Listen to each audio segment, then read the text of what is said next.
background information for anyone here early enough to hear this. Bugs' playlist always starts with Apple Kid theme, and usually by the time we go to the show, it's already moved on to something else on the playlist. But you all should know that secretly in my heart, Apple Kid's theme, which is playing right now from Earthbound, is the unofficial music of the start of streams. Yes. Hello, hello. Hi, Clued the Destroy. Hi, Bubbly Milk. Hi, Cuppy Dog City. Howdy. Who is the Apple Kid? Who Also, is thank you to Mortis on Fire for following 2 days ago. Hi, Puppy Kim. Apple Hi, Kid Ruby. heralds in bugs. Fuck. Let me tell Twitter live. I have so much fondness for the whole Apple Kid and Orange Kid thing in Earthbound. Me too. I always like Hey, Orange Ruby Kid's house. Skeleton. This is a Yeah, bit same. loud. Sorry, I was listening to Little work bit, music today. Yeah, I feel that. I definitely haven't been listening to Going Under music when not playing Going Under. Mm-hmm. To write fanfiction about Going Under. Oh, Jill-Jig, Hey, already Ruby off Blue. to being We're doing rude. pretty good. Rude and attacking us. I'm shocked. I'm hurt. Rude, cruel attacks. I just cleaned out the wasps. I forgot to warn Tumblr we're going live. We're live with Oh yeah, we have to give them advance Work. knowledge. Also good, Ruby Bloom. Good. Yay. We caught it from, once again, we watched the wonderful Going Under, stream of Holly Holotones, who... you won't follow her, but also follow her. And then literally, you have to know. I got Going Under then, I started playing it, and that night I had the dream where you're playing the video game. And then I looked at my Breath of the Wild replay I'd been doing and said, well, see you in a month. Faceful yay. Faceful yay. Thank you, Strange Night indeed. 7 months. Thank you, A Strange Night indeed. 7 months. Seeing... I swear to God, before we started streaming, I would just be, kind of amused/confused at streamers being like, whoa, thanks for resubbing for 9 months. Have we really been doing this that long? And I'm like, no, it's just what you do. Yeah, time isn't real. That's okay. Dexaster. Hi, Crystal's Pearl. Cuppy Dog City. What you got there, Ruby Blue? Oh, so many wasps. what do you got, Ruby Bloom? Oh! Slurms. Hang on. I'm gonna put this on screen. Yeah. Oh my god, you guys! You were being so rude! Thank you for the wasp. Thank you for swarming us with wasps. Thank you for swarming the early crowd, who has lesser numbers and thus more risk of getting a wasp with wasps. Hi, Snail. So mean. So mean. Puppy Dog City says every stream I wait patiently until my mates come in and slam the wasp button. What? Also, did you put it up on screen? Yeah. Snail, but with no shell! Oh, those is them, slurms. Oh, what? I love that because I think that is definitely Ray's, mood as a person. Uh-huh. Absolutely.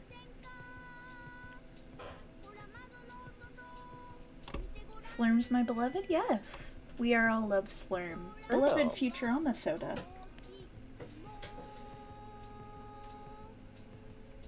With Slurms Mackenzie. Oh, good night, Pops. Slurms Mackenzie. Christ. A whole hour of Bugs info dumps? No! I don't know that many things. Bugs has been threatening to raise that to 500k. Y'all should know. I don't know things. You keep asking me to talk and I don't. Oh.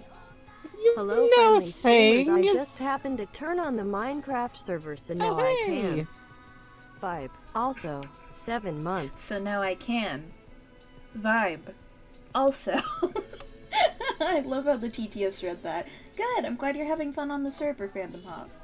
Yeah, genuinely. Don't forget, we are probably going to be checking in on the Minecraft server on stream in, like, basically next a week from this Sunday. You know what I'm saying? Oh, Not this Sunday, the Sunday after that. Gordon Footwork says Uh, Bugs I'll, starts reading Wikipedia articles instead. Actually, that reminds me. yeah, let me finish about the Minecraft thing real quick. Okay. Uh, sorry. Just if you want to build something on the Minecraft server, that's your deadline. Anyway, sorry No. about the thing. So hey, tomorrow we're gonna be guesting on a stream, actually. Yeah, we're gonna be ghosting on the Goof Cat. Yeah, so let me get all the information here real quick to show you guys. Mm-hmm. Him. Okay. So, Jado, beloved RTVS mod, is doing a fundraiser to try to make rent. They need $500. Yeah. And we are going to be on the Goof Cat stream, who you should check out the link, and you should follow them there. Mm-hmm. We're going to be guesting me, Frankie, Jay, Jen, Star, and Boop will also be there. So it should be a fun time. Yeah. Come hang out. Come And donate. according to the last update, they only need $260, so they're really close to it. Oh shit. And it looks like there's going to be 3 stretch goals. I'm gonna post like the most recent tweet thing that I like RT'd about it in the chat. This is like the status that I'm reading from, basically. There's 3 stretch goals and 4 art slots from @Slimovlar for the first 4 people to spend $25 or more. The stretch goals are for $100, Lady Dimitru MS Paint Cube art.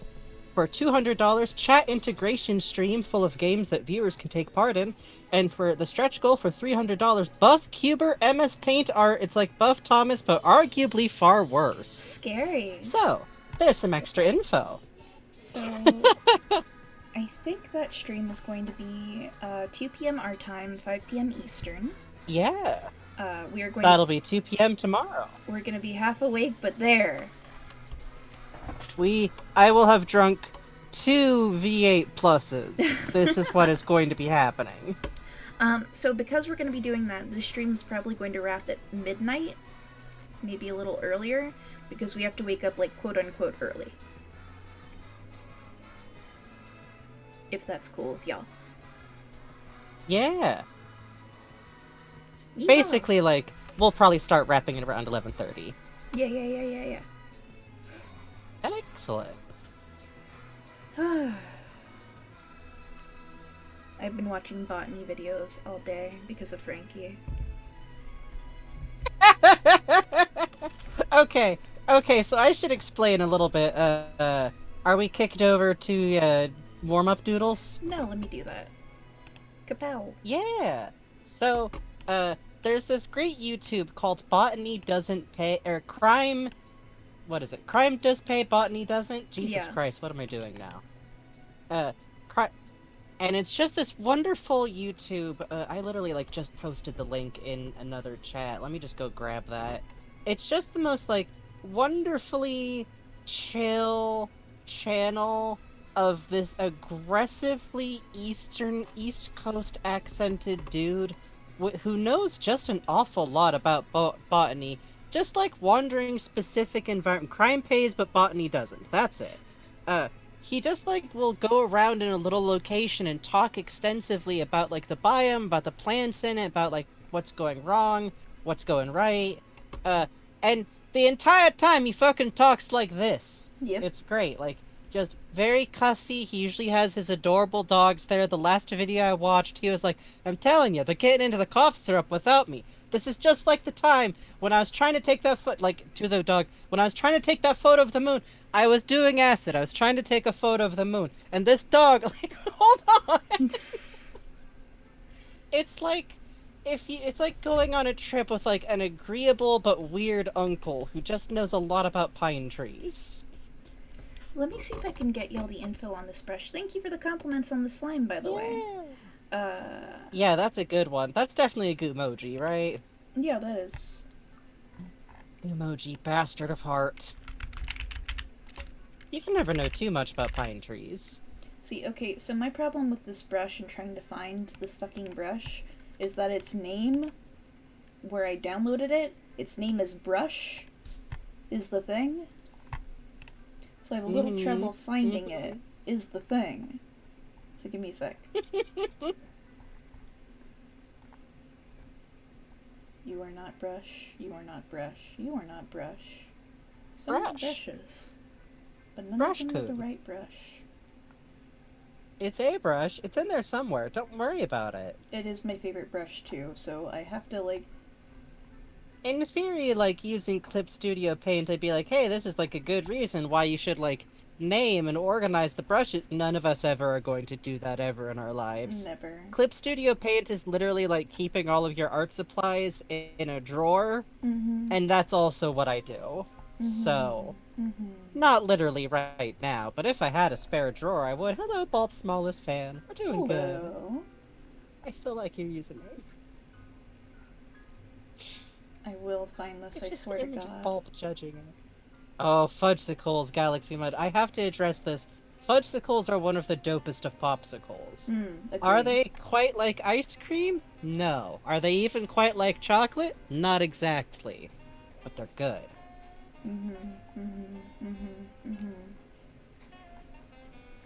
Adrian says that's why I use default brushes.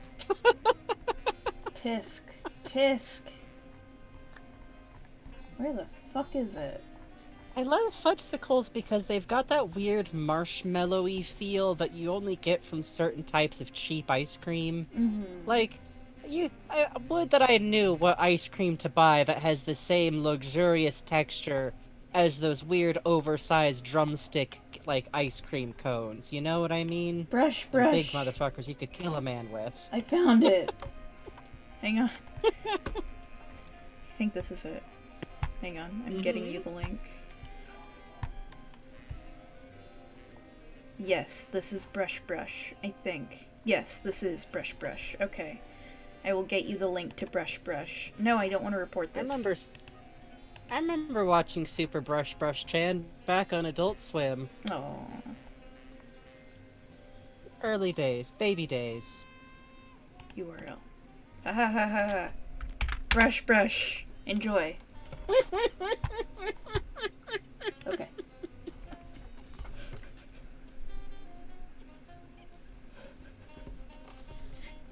The part of the stream where I just make jokes to amuse myself while Bugs fights an art program. Bless you, Frankie. Thank you. It's fun! It's yours, my friend. If you have enough rubies. I can never not add the second part, because there's something I find so funny about how clearly and cleanly he pronounces rubies, the thing that it's not. It's like in the rest of the game, everyone kind of talks like this, and all of a sudden the cutscene's over, my cake is burning! And it's easy to be like, maybe I misheard it. No, it's rubies. Yeah, it's no trouble, Ruby Bloom, don't you worry. But yeah, fucking honestly, No. Bugs is very pro sharing the brushes. Yeah, because I grew up in the era of, well, you know, it's not the brushes that help you get by, it's your skills, and it's like, cool. It kind of is the brushes a little, though. But let me put it this way.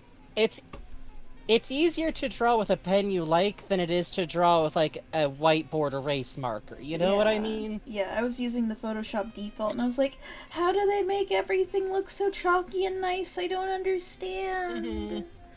The brush. The brush. The brush. What kills me about that, too, is, like, I understand where some of it comes from. Because it can... I imagine some of it comes from a place of like, hey, I would sure like people to engage with me in my art in ways that isn't like, what brush did you use to make that? Right. That I dig. But I'm also occasionally sometimes like, yeah, but in regular art training, you do get trained how to use different mediums of materials, and digital brushes are made to make different mediums of materials, basically. Y'all don't come out of the womb being like like, if someone I will put up a use painting and you were like, brush hey, to paint. Yeah. Or like, hey, if is this like something that imitates oil paint, kind of like many layers and clarity and thinness and transparency, and like, ability to move it around, or is this like a little bit closer to like straight digital, which almost mimics acrylic in some ways, minus the capacity for color mixing, unless you're using something like Procreate, or willing to just really fuck around in other programs. Sometimes I forget I know things about fine art. I feel that.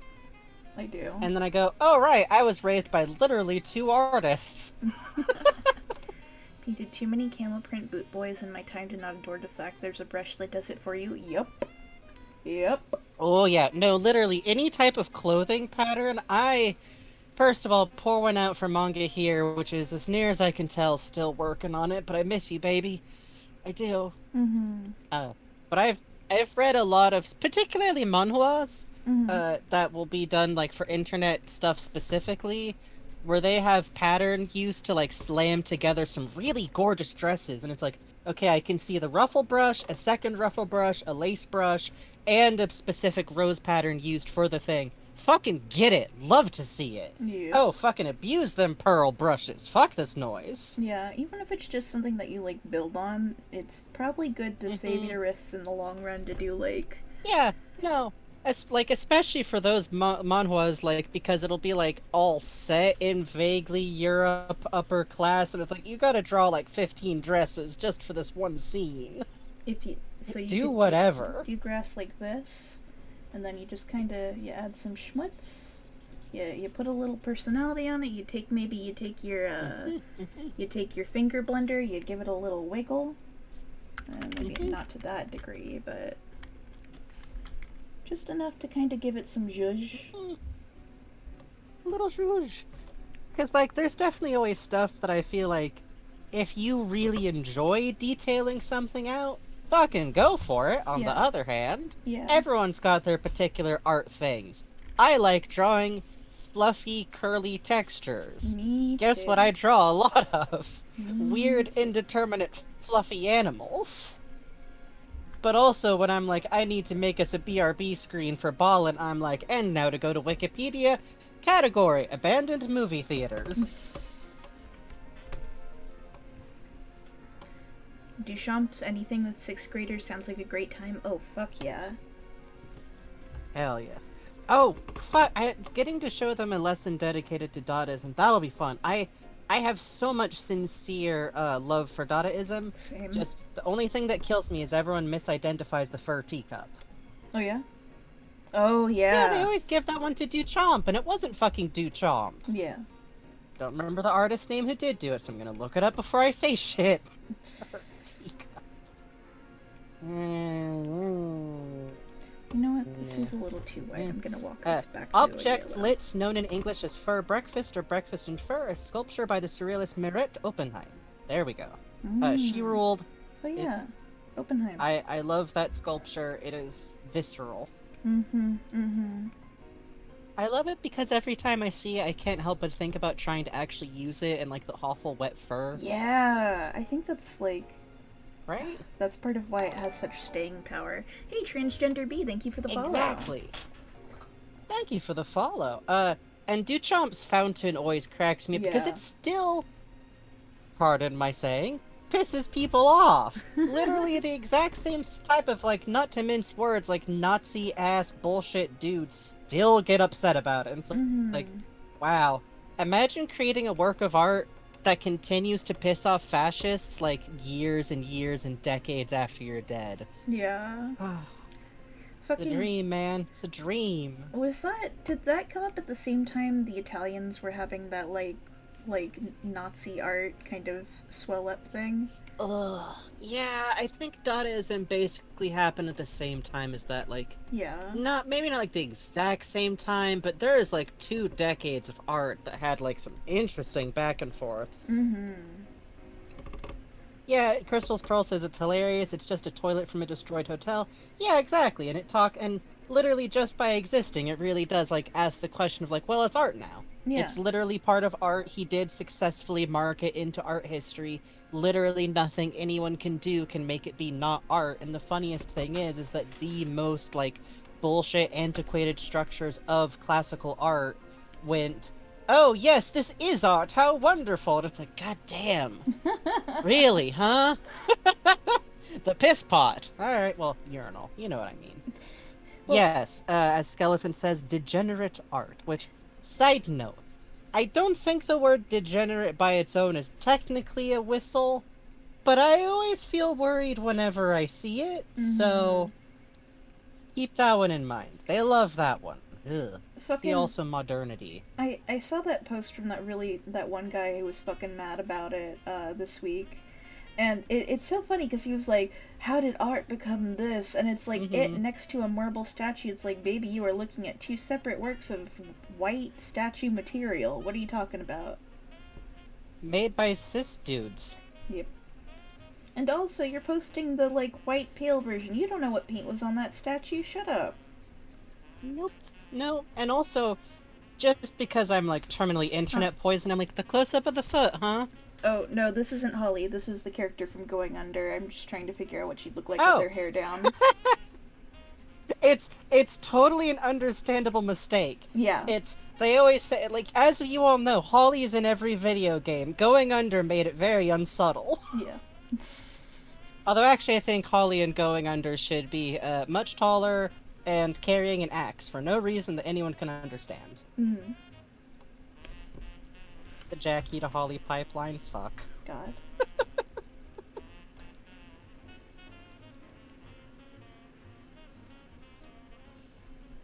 I've been trying to see how painting over my line work rules because there's been a discussion in art circles recently about shaking up your own Yeah.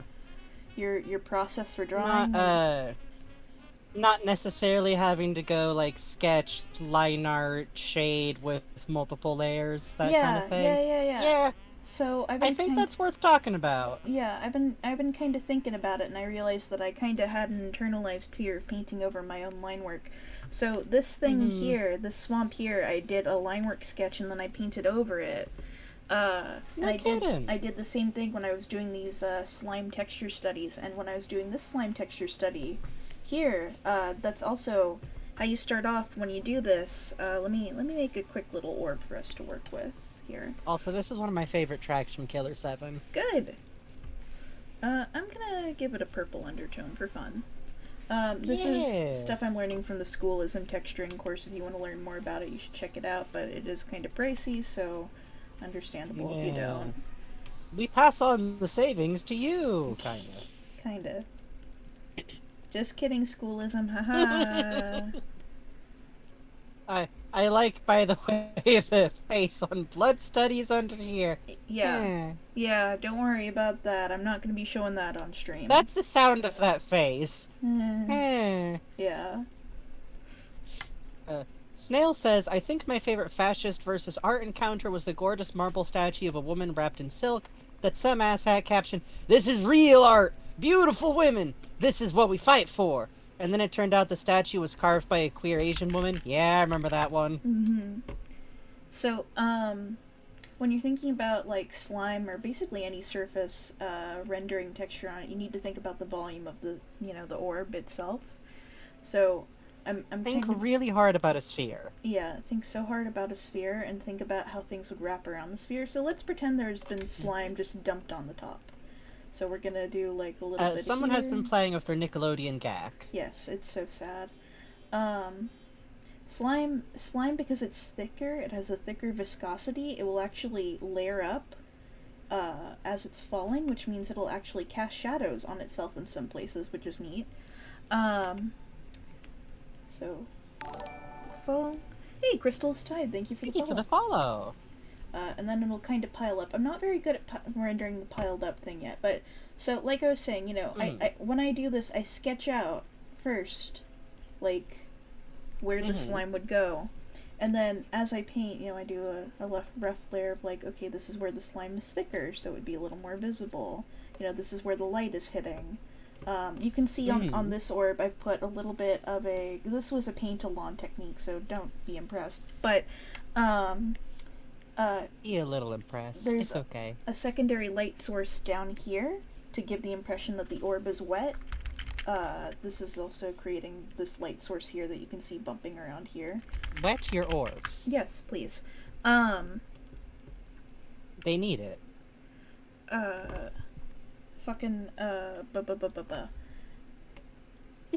But, I don't know, something about, like, painting, like, texturing and working on texturing has got me a little less afraid to paint on top of my own line work, which is nice and fun. Yeah, A lot of it is just erasing back and working through things slowly and tracing out, like, okay, so this would fold here, so the cast shadow would be here, or here, and the light source is up here, so because this is a shiny thing, it would have a strong, crisp light source here. You know, etc., etc., Hey, etc. Goofcat. Hi, Goofcat. That's who we're gonna be doing the thing with. Yeah, you should follow Goofcat. Do it, do it, Yeah. do it, do it. Yeah, for me it's kind of funny because, like, what I do, like, I don't do a lot of stuff that I would consider, like, painting. I think when I draw a bastard is basically when I get, like, as close as I can to that, and my process for that is definitely, like, rough sketch, Oh, fuck shit. around with texture for, like, an hour and a half. Oh, shit! Thank you, Adrian. Thank you, Adrian. Adrian, Very you are kind. so nice. Adrian, Now you have are access so to kind. shapes. Again. Yay. But yeah, drawing Bastard is very fun that way because, like, I just kind of keep fucking with it and adding scribbles until I'm like, yeah, this looks like the right kind of creature. Oh, but the really fun thing is that part of how I make, like, the light stuff that I do with those is Procreate has a marker option that won't go over any color with a darker value, so you can just mess around with that real well. Oh, that sounds nice. Yeah, it's worth messing around with. Anyway, so a lot of this is just, you know, carving back the lines and everything, so I've been thinking about that, with, like, drawing over things. I really like how it turned out with that swamp that you did. Oh, thanks. Yeah. And, not that one. And I got some plants down here, because I was watching the, hey, don't worry about that e-boy you saw. I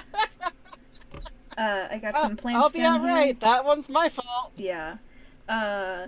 I've been working on some plants from that botany thing I was watching, and then I was drawing some thumbnails of when this guy was talking. Oh yeah, he must be great for, like, faux plein air kind of, like, drawings, because he does a lot of nice, like, close-ups. You guys want to see it? You guys want to see what that was? Yeah, let's give him a little peek. Give him a little peek. Well, okay, so let me explain first. We were thinking a little bit about how Swamp shows up in, like, every level, and how Jackie can have costumes. And also remember, yeah, in this game you can unlock, to give a small spoiler, you can unlock costumes for Jackie that, give her, like, the same look as the denizens of specific dungeons. So, you know, like, I actually really like running around in the Joblin outfit that, like, makes her into a little Joblin, and there's one... The thing is, there's also one for Winky Dink. And it's But very also cute. Swamp is in those dungeons a lot. So we were thinking, what if Swamp also has outfits that for those... I went, hey Bugs, haha, levels. wouldn't it be funny if... Haha, ha ha ha ha, haha, haha, it's so funny, haha, it's a joke, haha, chat, we are all laughing. This was made for comedy reasons, ha ha ha ha. I'm not a simp We are for... simply I am not a saying- simp for we are Swamp, I am not a simp for Swamp, I'm not. No!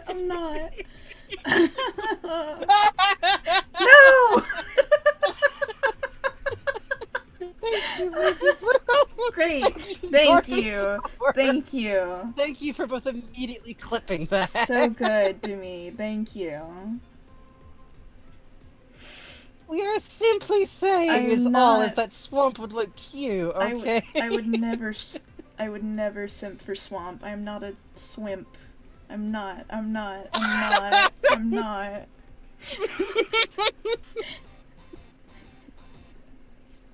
Never. Sometimes you see a weird gender non-conforming-ish feeling soda jerk boy, okay? And you're like, damn, though. Damn. What no. if, okay, I was basically doomed because I'm just really fond of the bit where he explains why he has his nickname, and Jackie's like, oh, that's sad, and he just says, nothing sad unless you cry about it, babe. And I'm like, okay, you kind of are cool, though, I like you. I feel strongly about Swamp. I cannot help this. I cannot. I'm digging a hole? No. I've never dug a hole in my life. It's fine, I just handle these kinds And of things by slowly writing fan fiction that will convince people about a ship about like 30-something-year-old men is all. It's great because I draw these simp art of Swamp and then Aggro Crab retweets it and I feel like I'm going to die. So it's great. Aggro Crab is the people who made the game.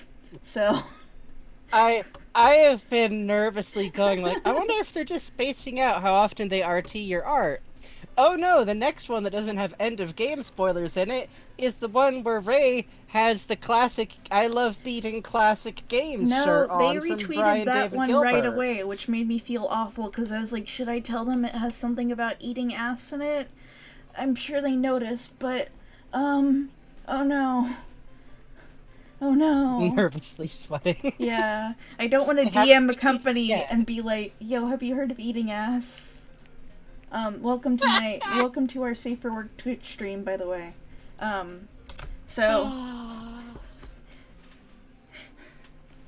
So hey, what if we worked on commissions for a bit? What if we did that? I think we should maybe do. Look at this nice berry I rendered. Isn't that a great berry? Wow. That's a very good berry. I like it a lot. That's a monk berry. It's poison, but it's native to LA, as I learned from the guy on YouTube. Yeah, I love hearing him talk about like specific biomes, because he's just wonderfully sarcastic. He's great because he goes to like fucked up scrublands and shit. Mm-hmm. Like, alright, I'm in a gravel pit, let's look at the tiniest cactus. Give me a sec, I want to draw fern. I'm overtaken by the need to draw fern. I'm sorry. No, I think that's correct. I love fern deeply. Fern is very important. Fern really just looks at Jackie and says, go do violence for me, and then I'll adopt you.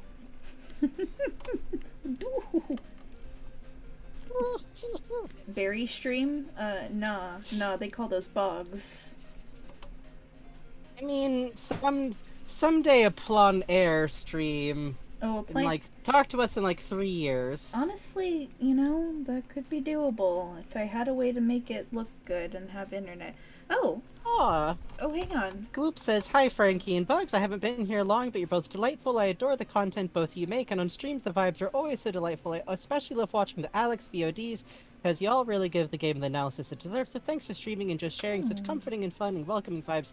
They restore my HP. Thank you! Thank you, that's very kind of you to say. We appreciate it. We kind of try to do that. We run high chaos, but hopefully enjoyable vibes. And also, berry is not for jams and jellies. I'm remarkably sure this berry is poisonous. Yes, this berry is highly toxic, so don't eat it, Chad, okay? I know it's tempting. No poison jellies for chat. None. I refuse. None. Okay, I should get to work on this, commission. Beep boop. Oh, actually, I have to check on something. I DM'd the client about something. Do. Yeah. Oh, Random00, if you're in chat, I shot you a DM about something for this, commission form. But, no worry about getting back to me about that. I can fix that easy peasy. Oh, red. Okay. Let me open up that Google From Doc. 30-year-old man to 30 and 80-year-old man. I mean, listen. Whoa. I was gonna joke shit. like. Oh, I'm sorry. Zero wrote a really nice note in here about the sketch page. Oh. Thank you. Sorry, you were saying? Oh, I was just gonna say, I was gonna joke like, yes, we were prepared for this by Lupin, but no, for me it goes even back further than that. I am the one motherfucker who read Naoki Urasawa's Monster, and decided to have a weird, obscure ship about old men. I was like, yes, but what if Grimmer and the shitty and Detective Lunge who sucks? What if? Uh-huh. And then it's people will know that I love Grimmer, and they'll like send me ship stuff of him and the main character, and I'm like, so close. No, it's weirder and dumber than that. Thank you, though. But what if awful old men who have matching emotional problems? Wait! And before that, it was FKMT stuff. You know, the guy who makes Kaji? Oh, yeah. Oh. Oh, he's good at old men. Side note, he draws some fucking great old men. I I really liked the manga Zero, which the main character is actually pretty young for one of his works, but there's these side character villain dudes who wind up kind of accidentally adopting the main character. This is just a long story of me going like, the slightly obscure old men of before. Listen, fellas, if they're out there, it's out there. Happens. I need to think about hands. I blame being exposed to a lot of Steve Martin as a child, frankly. Oh, yes. That'll do it. Dirty Rotten Especially Scoundrels. Dirty Rotten set the Scoundrels, fucking I was gonna blueprint. say it. Yeah! Yeah! Oh, Michael Keane. Oh, they hate each other so much, but what if And the man. they work together? Miss. And also, it has Hello. one scene in it that is so just unfortunately kind of difficult to recommend the movie to anyone who isn't already a fan. Yes. Because it is, like, hideously ableist for a Yes. whole scene. It sure is. There's Like, parts of it just that didn't. hideously so. Yeah, there's parts of it that didn't age great, but the parts that did age great are fucking gold, man.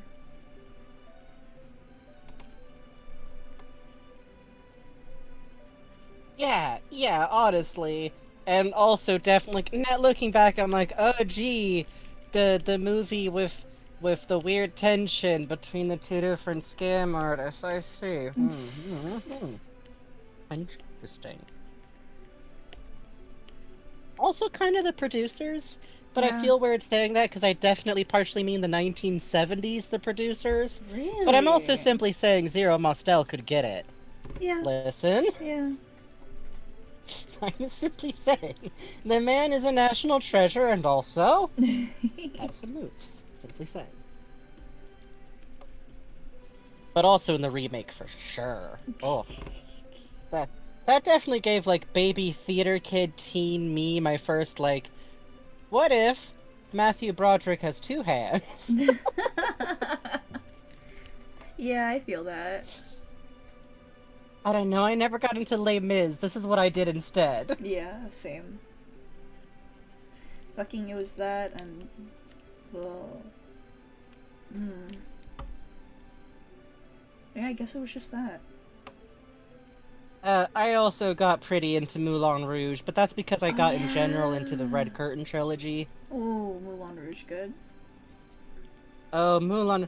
I don't even know, like, I need to watch Moulin Rouge with fresh eyes, but I feel like I can already tell that I'm just gonna be, like, as delighted as I ever have been. Yeah. Because it is like the only movie that it matched the intensity of the feelings of being 14. Yes. Like, yes. no other film, like, especially like that, and then I'm dramatically thinking about a song from a band that I like right now. Yes! And, oh, I am romantic and tormented, and that was just... It was good. It was tasty. Oh, Baz Luhrmann is the thing. People can say what they like, and knows how to make some pretty fucking movies. Which, you know, part of the trilogy that's less remembered is Strictly Ballroom Dancing. For kind of good reasons. You know, I didn't know it was a trilogy, actually. Yeah, it's Romeo plus Juliet, Oh! Moulin Rouge, and Strictly Dancing. Strictly Ballroom Dancing. No kidding. The problem is Strictly Ballroom Dancing is fun, but it is the most terminally straight out of a trio of movies that are all centered around a straight romance. Weird to say. Oh. The problem is it has too much, like, classic romance movie, kind of like, haha, they snip and they hate each other, and she's rich and she's not. Yeah. And it's fun, and I still love it a lot, but it's also definitely the one that's like, did you know, though, when a boy and a girl seem to hate each other, actually they're in love? And just you're right, fucking El Tango de Roxanne fucking gets me in the Yeah! heart every time. Roxanne! Oh, so good. They have to put on that red light! The fucking definitive version, I'm sorry. Yeah. Whenever I hear it in the grocery store, Yeah. I'm like, that sounds wrong. No, where is the full-throated, in retrospect, definitely the hottest dude in the movie? What'd you Sorry, watch, Leo. Adrian? You watched The Three Caballeros while fucked Yeah! up on vaccine juice? Yay, yay, yay, yay, yay! You actually followed my recommendation to watch The Three Caballeros while you're delirious from getting your shot. I'm so glad. How was it? That How is was it? the ideal way to watch The Three Yeah, Caballeros. honestly. Next time I have, also a just- flu, I should watch it. Oh yeah. Yeah. Side note, I should just mention that I'm not kidding when I say that Strictly Ballroom Dancing was more straight than Romeo plus Juliet, an adaptation of Romeo and Juliet. But that's because Romeo plus Juliet had fucking Mercutio in it. Jesus Christ. If I had been a cis dude, I would have known I was gay at like 14. But instead, here we are. Mercutio and Tybalt. Ugh. And then I have to remember that that's this fucking song about farts and vampires, dude. It's literally the same guy as Stinky Dinky. And Luigi from the Mario and Luigi Brothers movie. How did only one movie ever understand that dude was hot? I know, it's a tragedy. Y'all? Like, literally look up Romeo plus Juliet Tybalt. That's Louis Cosimo.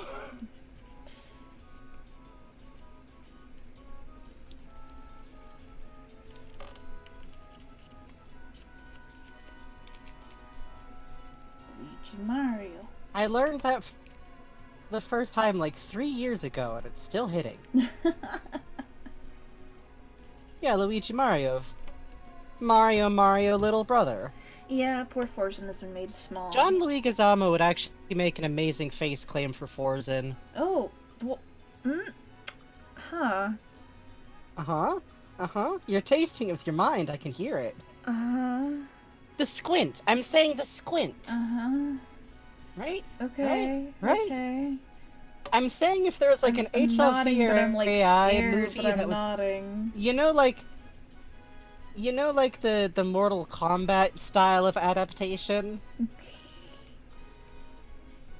Oh yeah, that'd be cool. That would be the casting choice.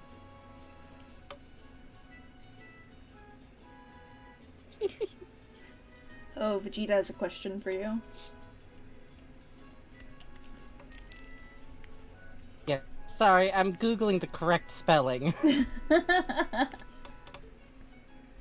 You do not want to see live-action Benry? That's too bad. He's showing up at your door. Watch out.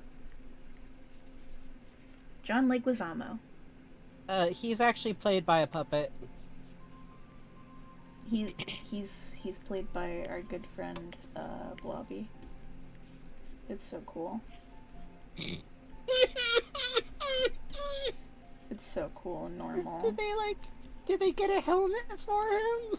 Yeah, it's very cool and normal. It looks great, actually. So, very excited.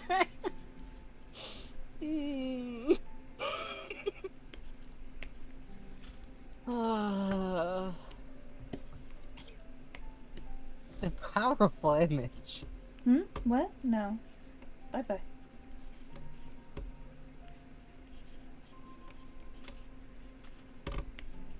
Let me get some boots on this boot boy.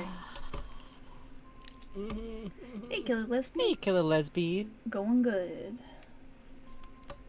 Pretty good.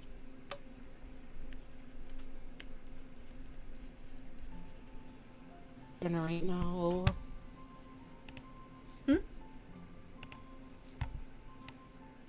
No, it's Blobby. Oh, Blobby? Is Steve Buscemi Bubby? Yes. This is a nightmare conversation. Very cool. No, yeah, I'm not continuing it any further from here. Chat can feel free to discuss it amongst themselves. No. I don't know enough actors. You people think I know actors? Kevin McDonald is, will be playing Jeffrem, confirmed. No.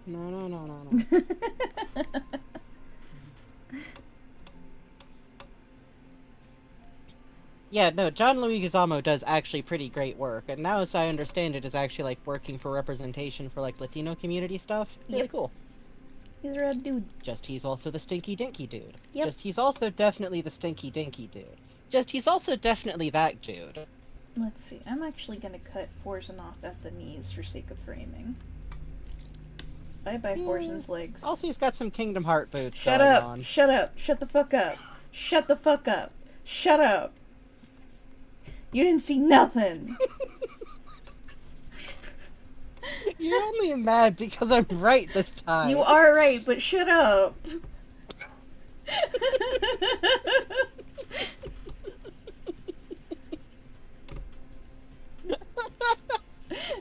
My I'm beloved sorry, friend you're right, Frankie. you're right. They're My Sonic beloved the friend Hedgehog Frankie. boots. Shut up!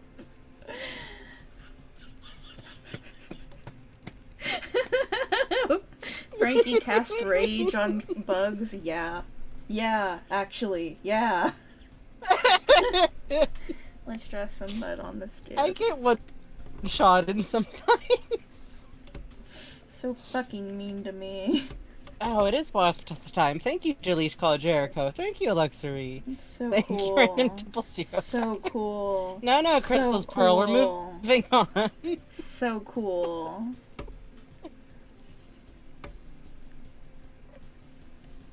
I mean, I know you would have fixed them if you'd kept the legs on.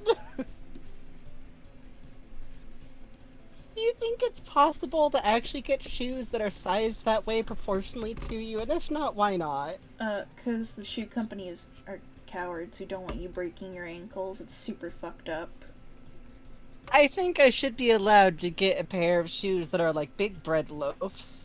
That aren't clown shoes.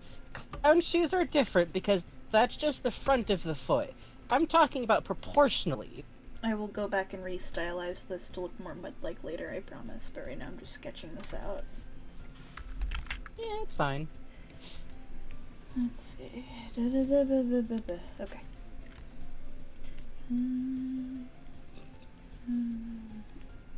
Okay.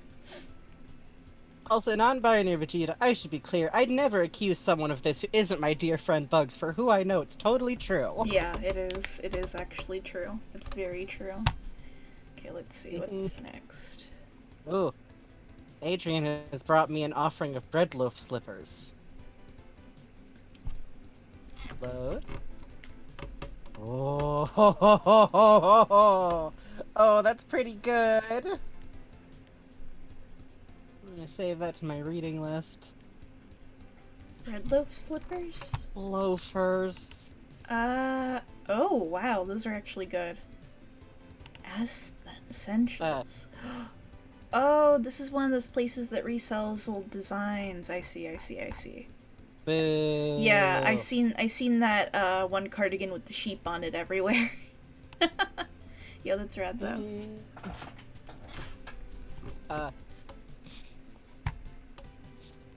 Also, I think personally you can spell Benry however you fucking want to. We know who you're talking about. If I think- beloved commissioner... How do I spell it? Let me try writing it out. Beloved commissioner has an opinion, I will alter the commission to suit your demands, but I do always spell it without the E for fun. Yeah, it turns out I don't spell it with the E. I thought I did, but I don't actually know how I spell anything until I sit down to spell it, because letters are stored on the fingies. I have perfect touch typing. I can type while looking at anything. I can type, like, while actively watching something with subtitles. But I couldn't tell you which letter goes where on any keyboard.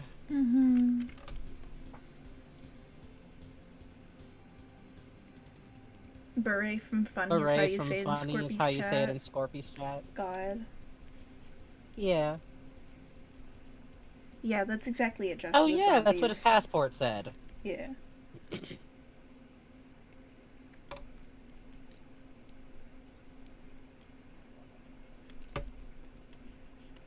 That makes sense, Mothboy Benry. You do what you gotta do. Oh, Ruby Bloom has a correction. It's spelled. Oh, okay. Thanks. Thank you. That's a good correction. Yeah, thank you. Let's see.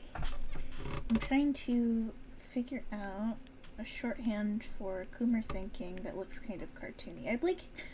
Something very charming to me about drawing Dr. Coomer with like very simple pupils. Even though, you know, like if I'm going for like a serious scene with Dr. Coomer, I would go for like I like it. full eyes and everything. Yeah. Pull in some eyelids. I think it's because, and I know this is a weird comparison because the character I'm comparing him to doesn't have eyes stylized this way. Mm-hmm. But there's a certain Ludwig von Drake genius. Oh God, Je ne right. sais quoi. Can't you just see like Dr. Coomer like singing the rainbow? Oh, kind of. Yes, that would be. Oh, Fern Coomer. You're right. Fern is like the. I think Fern is in his 30s is kind of my guess. But he's headed that way. Yeah, give him 20 years and we'll check back. Maybe he's punching people. Who's to say?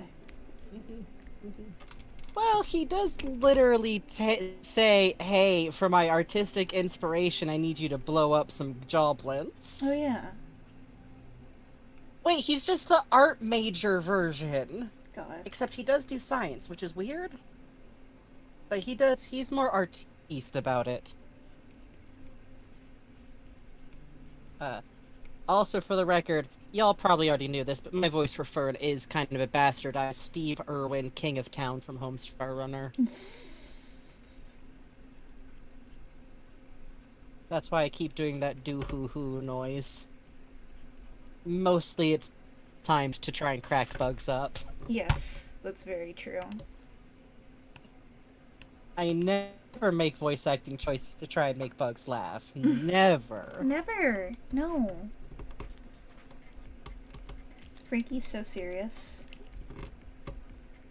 That would be fucked up and mean of me. Very serious.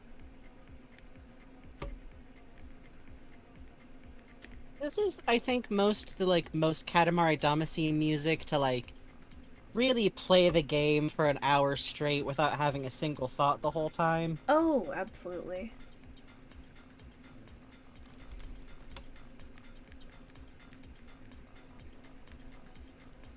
Now, Jacqueline, I need to eat this entire stick of butter to truly understand the flavor.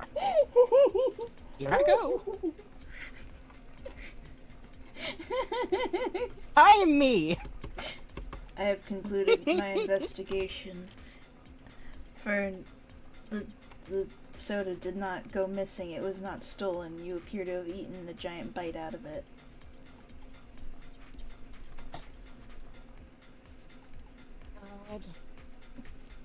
That just fucking cracks me up. The King of Town. The King of Town ate butter first. Oh god, yeah. The King of Town had like a so whole. Balp could run. Hide.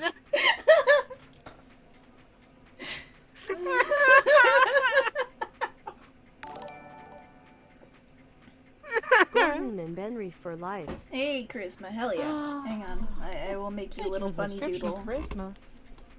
God, can I read y'all something that my fucking literal sister just texted me? Yes. It's time to burn the incense. It's time to slay the sheep. It's time to wake them up. It's from 1,000 Years of Sleep. Oh, yeah. It's time to raise existence. It's time to banish light. It's time to call the void in on the Muppet Show tonight. To introduce my guest star, what I'd like to do, so it makes me really happy to introduce to you. Anyways.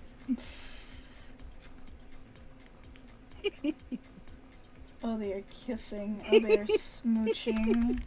Wow, they're so in love. Incredible.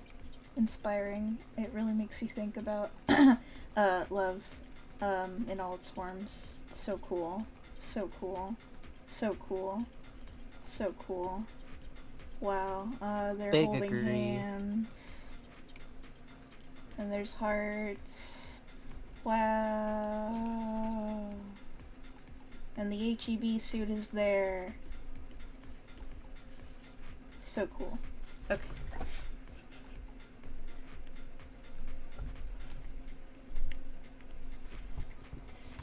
Now you transform it to slam their faces against each other? Okay, hang on.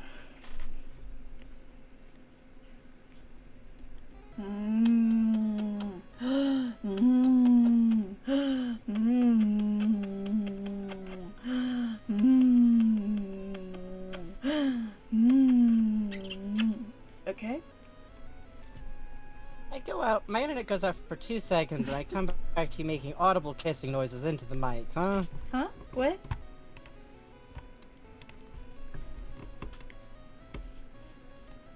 Are you doing Twitch crimes? No. Never. Well, I trust you. I trust you, so...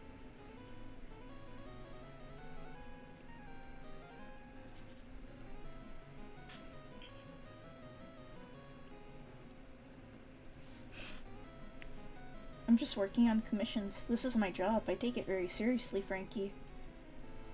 I don't know. That's I don't true. know why You do you take would. I don't everything know why very you would seriously. joke that I wouldn't take my job seriously. That's very hurtful. I don't know what I was thinking. Yeah. Hey, for info dumps, do I need to relate to what's being drawn, or can it be something else? It can be something else. Caveat. It needs to be something that I know about. Or if it's about Bugs, something that Bugs knows about. Good luck. Good luck. No, stop that. But generally speaking, it is acceptable to like offer a list of things to see if one of them is something I know about.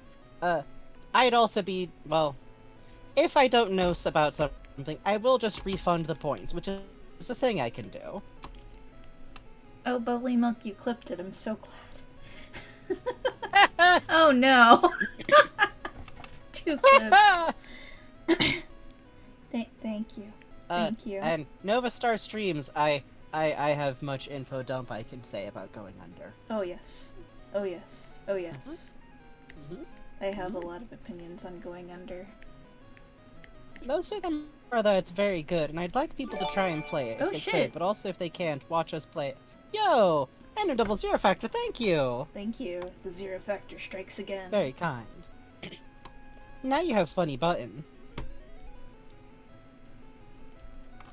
Bubby's thinking with his arms crossed because I realized that if he is in the same thinking. Oh god! Oh, to Antler Punk, thank you!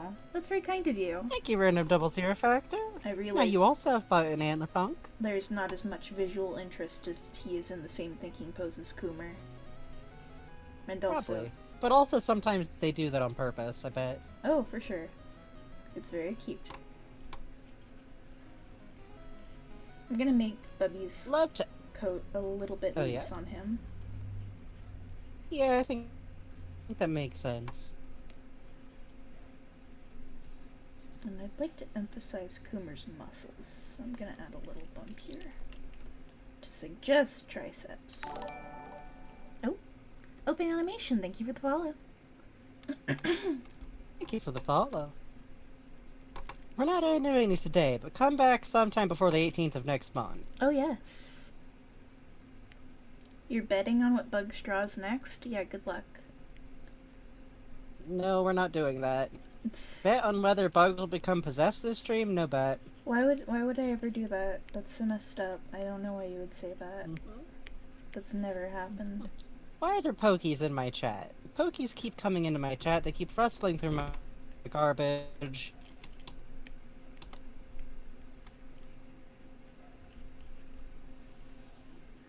Don't forget to put your trash can lids on tight to avoid having feral Mr. Pokies rustle through it.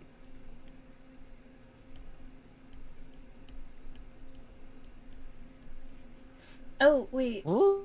Hang on. Where is it? Okay, so I'm working on What? this commission for Brad, right? I have to draw Benry in a cool outfit, and I've owed this to Brad for a while, Brad Bradley art. The problem is that I'm not very fashion forward, so I've been struggling to figure out a cool outfit, and I wanted to recycle that cool jacket design we were talking about a while back for, like, Barney in the Resistance. With the security guard. Yeah.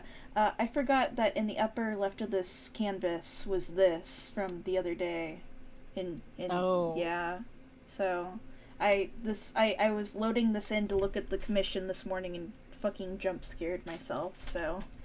The worst part is the stream is blanked out, so I'm waiting to see what it is. Oh, Oh, good. God!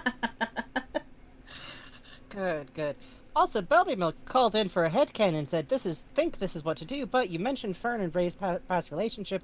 Would you care to elaborate? Ooh. Oh, would I? Okay. So, I'll let chat recover a little bit first. I wonder, maybe I'll just put this on the back of the jacket, actually. That might be cool. You should. Yeah. I think you should. I think that'll be good, because Brad will have absolutely no context, and I'll be like, here you go, it's been 6 months, enjoy! Yeah. But, okay, so, Ray and Fern. What I'm going to establish a little bit is kinda, sorta, I don't think this is a spoiler exactly for anything plot-related in Going Under, but basically through the game, you wind up learning that, Fern is actually, so in Going Under, Ray is your doofy, kind of, like, he's very much every starter dude, bro. When you first meet him, he's just that guy. He is almost certainly wearing, like, an Apple Watch or a Fitbit, like, 100%. He definitely calls way too many people homies, is what I am saying here, God. and he wears a blazer. Fern, on the other hand, is the flavor developer, and he's kind of a big, wonderful, kind of genteel, but let's say, like if Willy Wonka was a bear, and less of a capitalist fuck-up. You know what I mean? Kind of that vibe. I love them both very, very much. He is literally wearing a watch and a Sprite. What I'm saying is that it's definitely like a Fitbit, and does not have the time on it, almost certainly. So, over the course of the game, you wind up finding out that Fern and Ray are both actually the co-founders of Fizzle. They started the business together, even though Ray is listed, or at least introduced by Marv, as the founder. Which, hey, in retrospect, why the fuck does Marv introduce him? Everyone there knows Ray except Jackie. Marv is such a fucking suck-up. But yeah, so Ray and Fern are indicated as having started the business together, and Fern also indicates a couple of times that, like, Ray has changed as a person for the worst, and he used to care a lot about the product. And I am simply saying that you cannot shove two, like, 30-something-year-old dudes who have some sort of past who now have complicated feelings about each other my way, and not expect me to get to work to some capacity. Yeah. So I wound up thinking a lot about, like, okay, so, like, maybe Ray used to be more involved with, like, actually making the product. Because here's the thing, all signs indicate Ray actually drinks Fizzle. Which, you'd think if the punchline was supposed to be like, haha, he's only really doing this for the money and he sucks, then it would, like, he would never drink the stuff, like, there'd be some joke about that. No, he has every single flavor of can on display in his office, and I looked closely. He has an open can of Fizzle on his desk. He has a water cooler of Fizzle Sweet Nothing in his office. This man actually drinks Fizzle. He actually likes Fizzle. He does care about the flavors. So, I came up with the idea, well, okay, Fizzle is explicitly introduced as a meal substitution drink.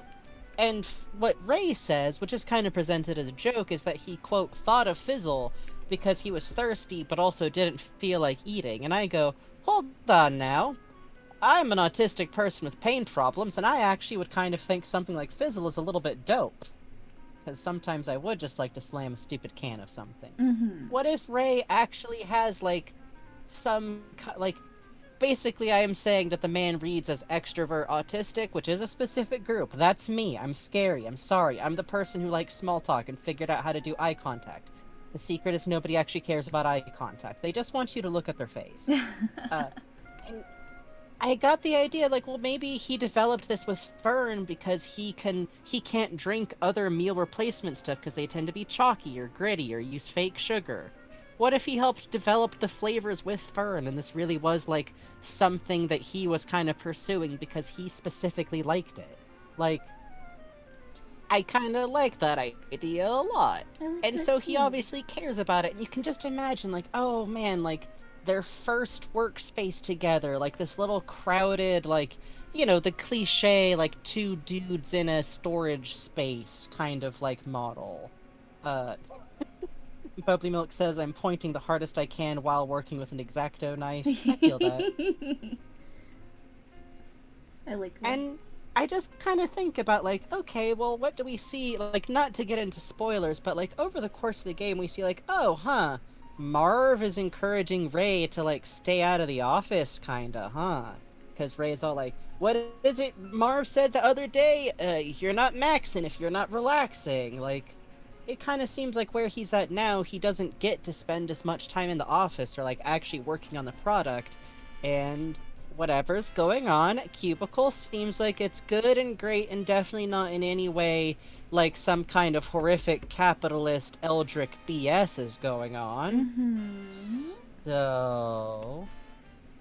But also, I just kind of like thinking about, like, we've already reached the point in the game where Fern, he says something like, when we got taken over, I allowed him to become the CEO so I could focus on the flavors. Perhaps my greatest mistake. Or perhaps it kept me from becoming like him. Which is also kind of cute, because that implies that, like, you know, obviously that reads a little bit from an angle of, like, oh, maybe, like, Ray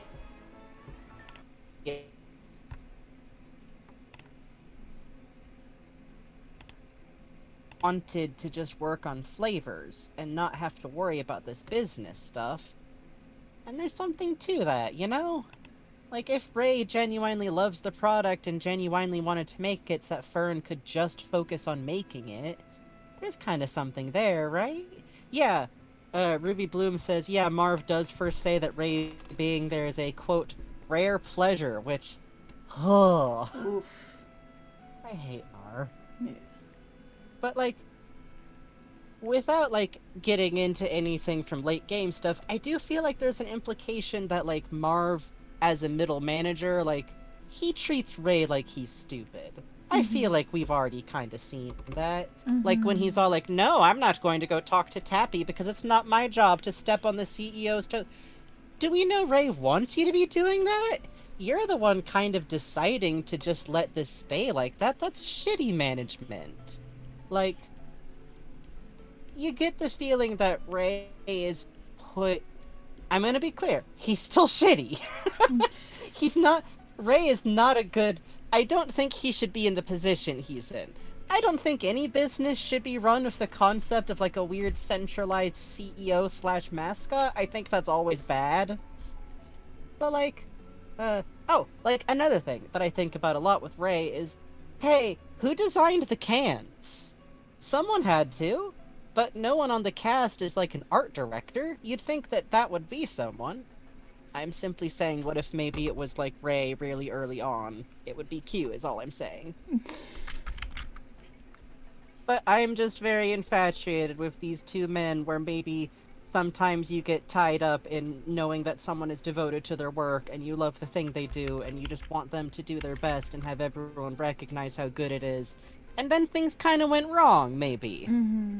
Good night, Crystal Sproul. Thanks for hanging Good out. night, Crystal Pearl. It's one of those... Nova Star Stream says, showing all going under characters. Thank you for show Marvs. Not you! A wonderful game. Yeah, honestly. But yeah, basically with those two, I'm like, there's a lot of care between those two, and it feels like Ray is the one person who genuinely understands, like, Fern's passion for his work, and it seems like he is trying to make decisions that he's been led to think will be good for the company, and he's not good at it. But there's a lot of circumstances, and also maybe I'm kind of a sucker for situations where two dudes who have kind of been done wrong by each other maybe get back together, I'm simply saying. Yeah. There's a lot of Lupin the Third fucking residual feelings, and also a healthy dash of OKKO businesses. Also, you should probably move the viewing screen down a little bit, Bugs. Oops. Yep. There's a lot of Boxmore / Venom running a business turned into explicit romantic metaphor still hanging around in my head, is what I'm saying. I'm simply saying sometimes two men want to run a business together. Is all. Is all. Is all I'm saying. Also, I'm me, and of course I like Ray because he's a complicated, doofy figure with just enough. He's like, you know, the saying like, "Oh, they're a golden retriever of a person." A dog probably shouldn't run a company. you know, you know. Ruby Bloom says, I keep thinking about Fern and Ray being a thing, but then just slowly and silently growing apart. Ray becoming too distracted and caught up in the company to put enough effort, and Fern realizing how Ray's flavor, so to speak, has changed. See? You get it. You get it. You get what I'm talking about. And it's especially tough if Ray is explicitly, understands that the flavor work is what comes first for Fern. Where do you understand to come back if you're both, big workaholics, basically? Speaking from the platonic business side of things, two workaholics working together can work out good if you remember to check in on each other and stop each other from working too hard. It's a little bit less good if you're both, over in separate corners with your specific fixation. Plasmir says, Ray does come kinda off as someone with big, ultimately altruistic goals, but way over his head of the business side. Yeah, I think so.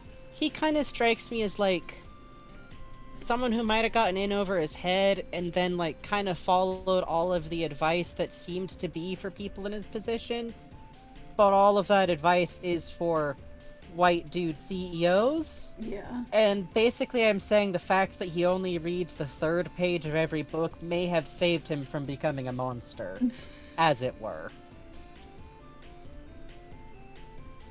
He simply did not absorb enough, libertarian fucking monster. Good luck, I'm a himbo. I can't you cannot get through my walls. You can't mentally corrupt him if he's an idiot, is what I'm saying. Yeah.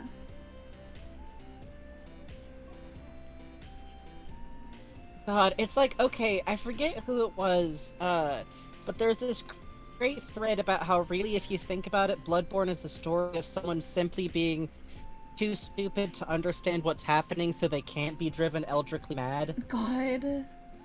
Because you just spend the whole game I don't know what's going on here, but I guess I'm gonna fight this monster. This is a stand-in gun, to be fixed later. I mean, guns are what they are. I think this is from Tulip. Oh no. Never mind. Probably. No? Oh.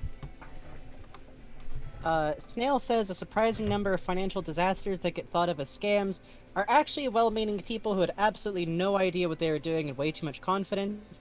Very well put. Yeah, basically, I think Ray is kind of that, but with shitty corporate shit. He doesn't see the overarching. He does not see the writing on the wall, as it were. Fry from Futurama syndrome. God. Fuck. Yeah, he A lacks the little brainwaves. bit. Oh. Sorry, that was literally the sound of me internalizing that he kind of is a 30-year-old version of, a 35-year-old version of Fry. Less straight Fry.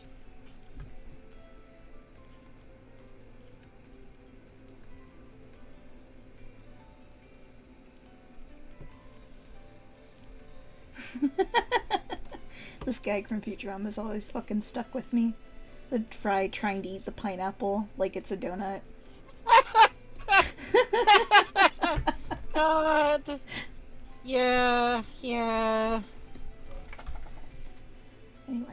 Yeah, I feel like the problem is Ray is doing this because he heard something like, oh yeah, you don't actually need to cut open a pineapple, it turns out, but he didn't actually understand the thing about, pulling it apart Fuck. after, rolling it. He's just fucking going for it. You'd think Fern would stop him, but actually, he's just gonna see where this is going. Mm-hmm. Just Fern with his fingers folded together. Carter's in the back like, you almost got it, boss. Fern in the background, absolutely, like, just watching intently.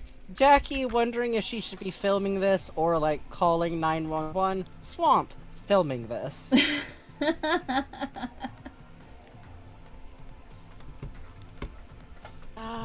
Philip J. Fry to Ray is, like, some kind of, like, evolutionary chart. Like, Good evil spectrum. God, I don't even. I think it's lawful to chaotic, but I'm not even sure where Fry falls on that. He's more apathetic than chaotic. Ooh, that was my knee again. True neutral. Let's see, what's next on the list?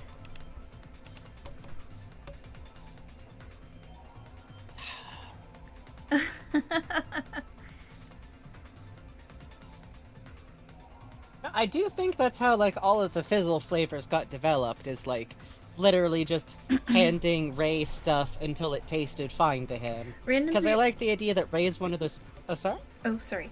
Random00, if you're in chat, do you want this to be stylized like Lupin, or do you want just the outfits? Please continue. Oh, yeah, because bugs can do that. Yeah. I very much like the idea that Ray is one of those people who can taste, like, really specific additives and preservatives. Like, you know when someone's like, the line between autistic sensory problems and super taster is kind of thin? Like... Yeah, I feel like Ray is a man who cannot drink diet soda, and he does not understand how people do. You got it, champ. Alright. I'm gonna need to draw Tasting this. all 23 Dr. Pepper flavors? Yes. Absolutely yes. God. Like... But I don't know if he really has the vocabulary, so Fern definitely conducted that test by, like, having all the spices available. Mm-hmm. God, that'd be so funny, though, if, like, the parlor trick, because they've worked together for so long, is you can now hand Ray a drink, and he just starts listing off base ingredients. Unfortunately, though, I am no longer legally allowed to do this to Coca-Cola products. Yeah! I am banned. Lawyers are watching me. I am banned from all KFCs.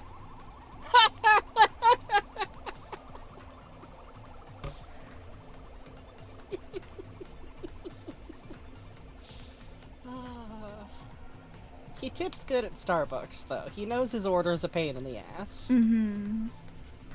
He doesn't actually do the, like 20 things. He's just like, I know he might be tempted to say, hey, I can just put in regular milk here, but I do actually need it to be whole milk. Please. Please? Please? $20. Oh, it's going in the tip jar. Oh.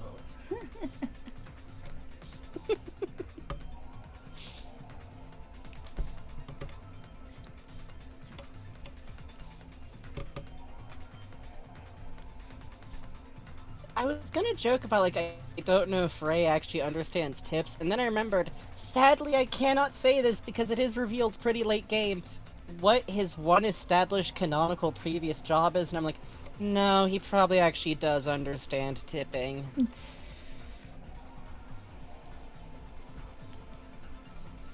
God, oh god, the Lupin chest push. I will never stop being entertained by the original Monkey Punch way of drawing Lupin, because he always kind of like... he's got kind of a chicken chest. But he is always puffing it out, like, all the way to the max.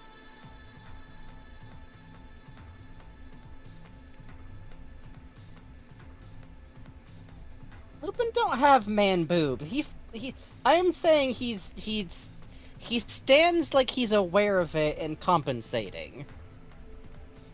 Zenigata, on the other hand, kind of depends who's drawing him. But if it's Ghibli Zenigata, oh boy. Or, not Ghibli Zenigata, sorry, Miyazaki Zenigata. That's very specific. I have said this before, I'll say it again. Miyazaki likes people of about his age with amazing racks. Yep.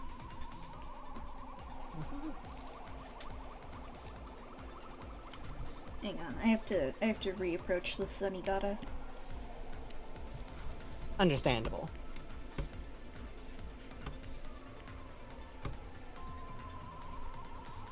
Yeah, non-binary Vegeta says, "You can see Lupin's goddamn sternum. My man's got no tail." Exactly. Kind of mysterious in a way. On the like, it definitely goes like on the spectrum of Lupin characters. Lupin's down at the bottom.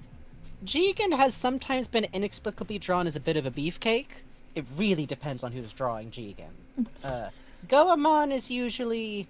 I know at least one person with a serious dedication towards scrawny Goemon, but I think generally speaking, he's a little bit buffer. Then you got Fujiko, then you got...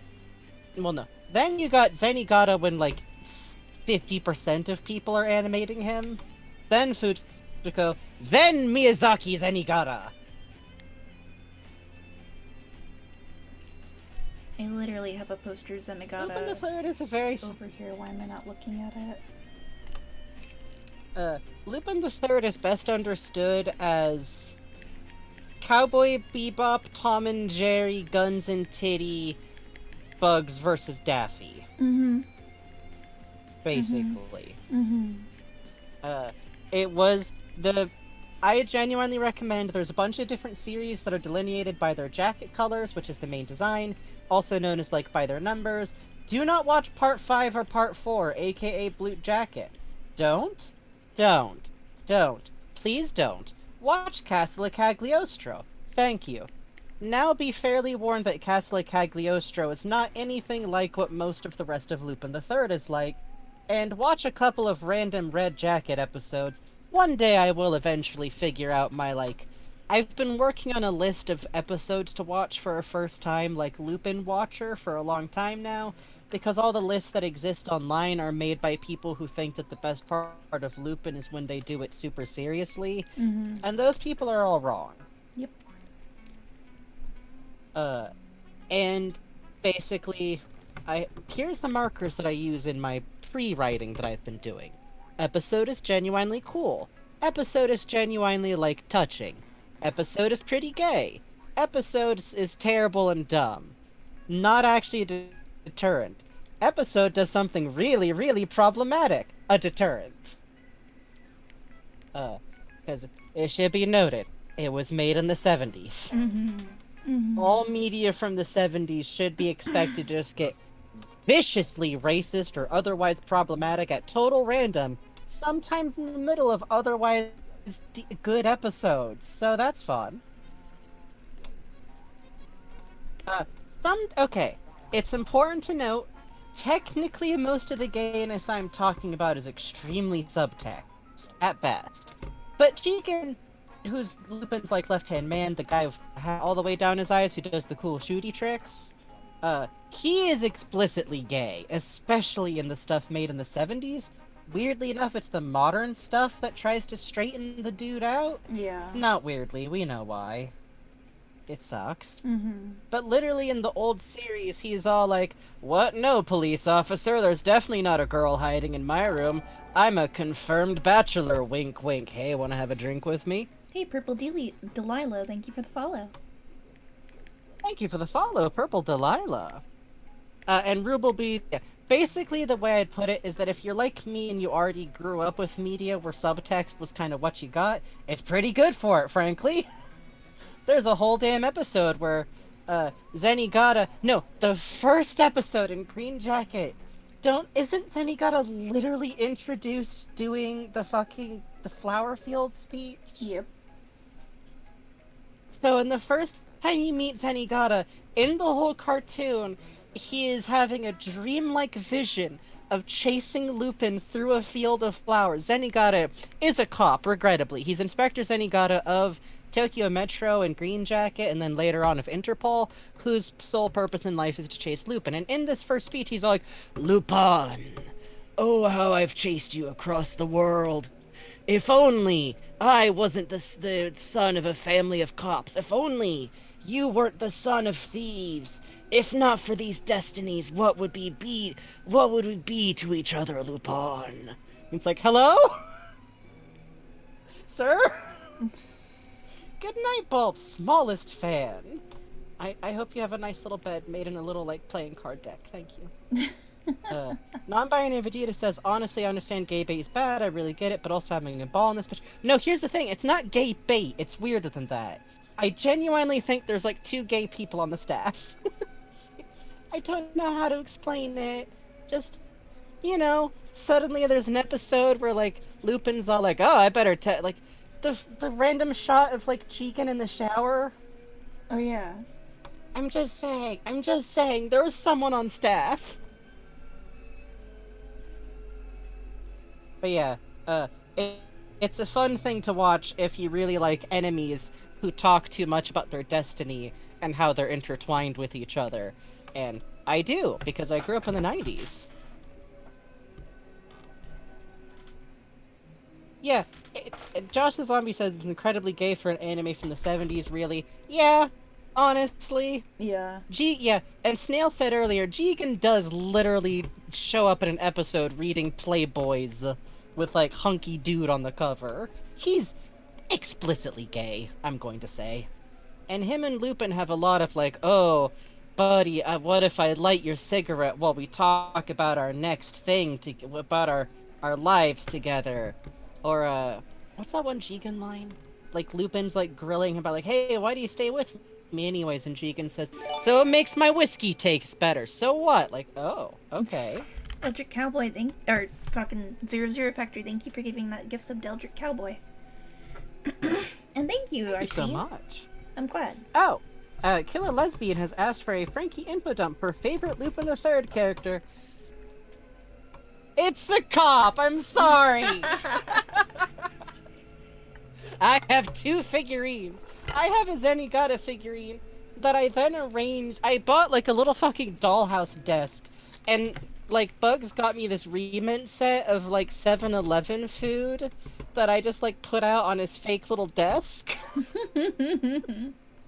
I think I put a picture of it up on my Twitter. But, yeah.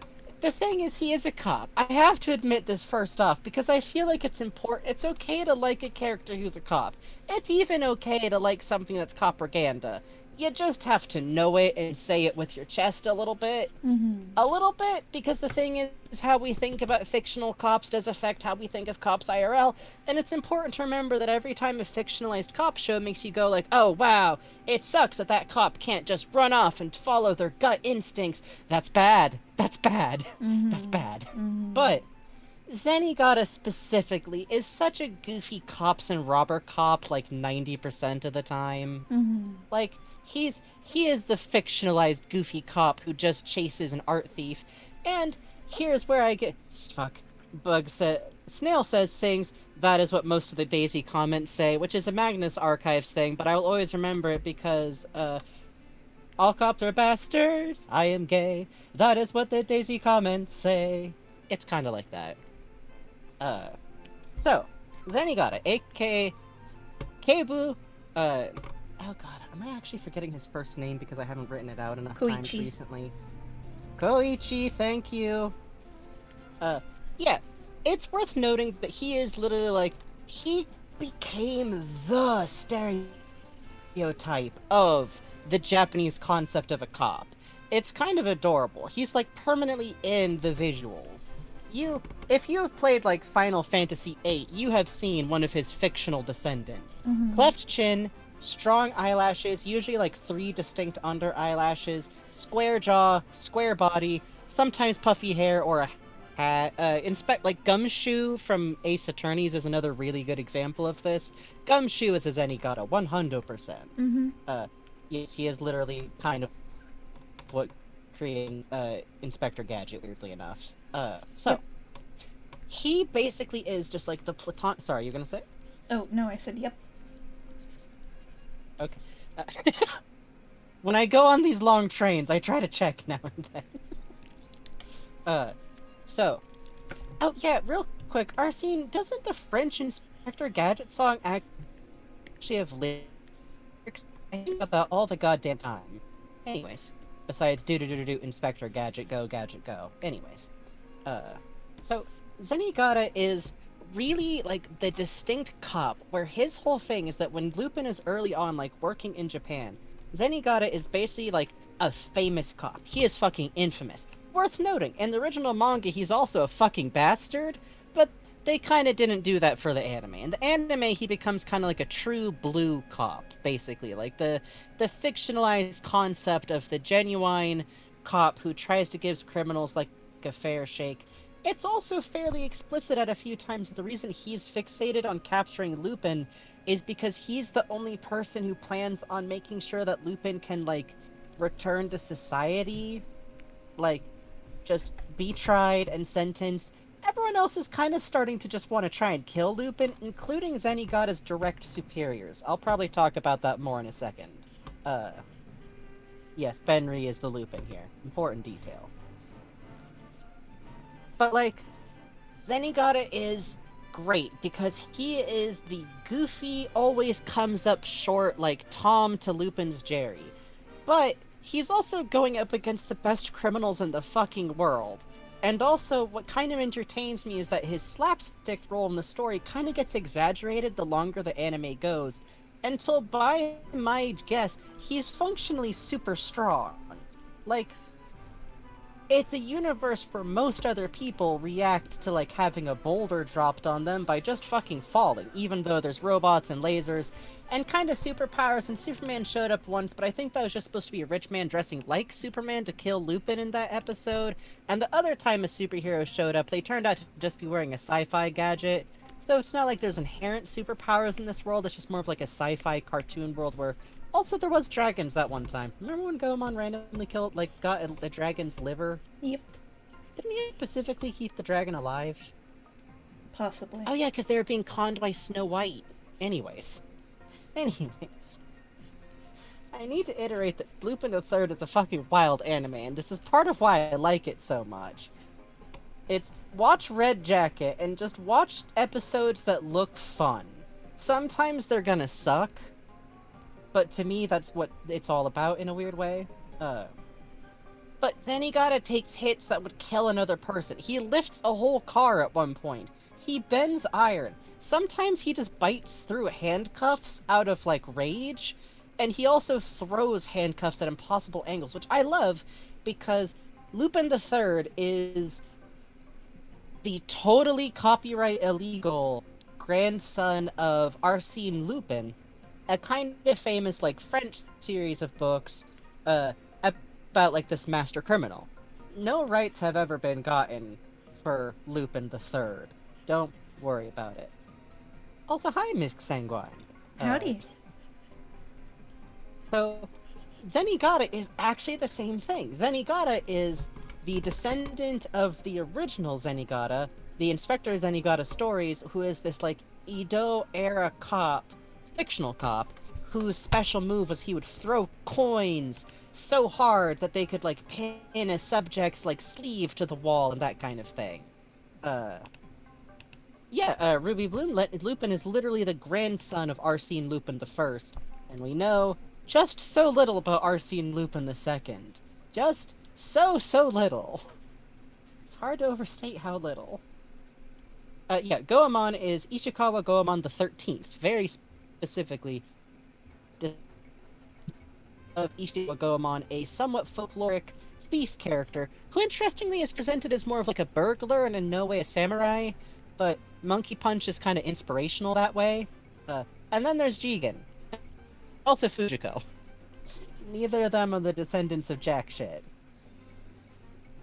God, Herlock fucking Sholmes.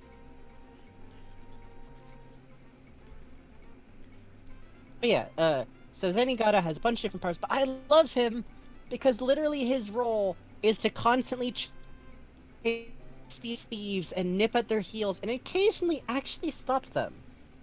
By pure volume, Zenigata has stopped Lupin or, like, arrested him more than anyone else on Earth. Unfortunately, the organization he works for, Interpol, kind of keeps trying to kill Lupin, like, by getting Zenigata off the case and, like, buying a straight-up assassin. And then there's that one time where they decided to kill Lupin so hard that they might have kind of killed Zenigata or tried to. Mm-hmm. So, it's pretty much explicit that, like, the organization he works for sucks and is corrupt. Even Castle Cagliostro gets into that a little bit, in a scene that quietly breaks my fucking heart every time I watch it, because he literally goes into, like, the UN, like, we literally have proof that these people are who's doing this, like, illegal money printing. Also, they kidnapped a 15-year-old. And you just watch him as the members of the, like, Interpol all, like, just fight and argue about whose fault it is and who's been doing this black business, and you just watch him sing. It's so good. Oh. Is this the Parappa the Rappa intro to the practice sequence? Yep. Yes, it is. Sure Yes, it is. is. Why is this in here? Hey, I'm glad Don't y'all you want like to practice, Bugs? Yeah. Bugs, do you want to practice the song? Oh, Bugs, no. you have to practice the it. song. No, no. Bugs! Bugs, your father invented me. He invented me so you could practice your songs. Parappa's a weird game. Anyways. So Zenigata is basically a character that I'm very fond of because he's steadfast, and I kind of like that he's a bit of a jackass. He gets really overconfident. He's a super sore winner. Like, every time he's ever won, he's been in order. One, terrible about it. Like, full on, like, ha ha, ha ha ha ha. And then he gets really depressed immediately, every single time. He literally always just gets sad he can't chase Lupin, and it's very fun and good, and I like him, and he's kind of terrible. But also sometimes you simply look at a terrible man and pick him up. Otherwise, I'm also very fond of literally every member of the cast. They all kind of have sides of them that you can wind up getting really fond of. I will mention that I wound up making my own personal headcanon that Zenigata and Fujiko, Lupin III's kind of big romantic interest who would literally sell him out to Satan for a corn chip, Yep. but does kind of seem to like him back too. Just also she will try to kill him if a pretty lady like winks at her. And Lupin is always like completely understandable. That I understand, like, if you, honey, I get it, titties. But there's weirdly enough a reoccurring thing where her and Zenigata seem to be friends. Like, there's an episode where she just randomly calls him in to be her bodyguard because she decided to get married to this prince, and he's just there, bodyguarding her. She is an ex-assassin and current thief like Lupin. She is functionally Lupin's rival. So I am saying simply, what if the two antagonists were best friends? Oh, yeah. Oh, yeah. Also, they should have an OAV where they team up. How has this never been a thing? How has this never been a thing? If Fujiko didn't inspire Ida in Resident Evil, oh, 100%! I actually think that Fujiko, all of the characters of Lupin III are referenced a lot in Japanese media in general. Like, they all kind of became archetypes. Or at least, like, specific references. And Fujiko is absolutely, like, the model for sexy espionage thief lady, basically. Good night, Chic Geek MSW. Good night, Cheek! Good night, sweet dreams, okay? That's what my friends from the Mad Side were. And yeah, our scene. Yes, you see it now. Oh, the team up. Just imagine it. Zenigata has once again been fired from Interpol, and he is despairing because how will he chase Lupin now? And then Fujiko approaches him and is like, hey, what if I literally just paid you to be a pain in the ass to Lupin because we're both pursuing the same, like, diamond or whatever? And then also Fujiko puts him in different clothing. For reasons. I'm simply saying! Lupin and the gang walked so others could run. Honestly? Hey, real quick, I'm gonna BRB. I just realized I forgot to eat anything today. I'm gonna go make a sandwich real quick. Oh, Jesus Christ, Bugs! I'm sorry! Go get a sandwich! I was like, why am I feeling so low energy? Oh, oops. Bugs! I'll be back. Bugs! Oh, the flood of /eat commands in the chat. I was a good streamer. I ate a whole egg. I ate an egg and a toast and a peanut butter and banana sandwich. And admittedly, that's all I've eaten today. But also, I remember now, some cottage cheese, which I'm going to eat while Bugs gets food.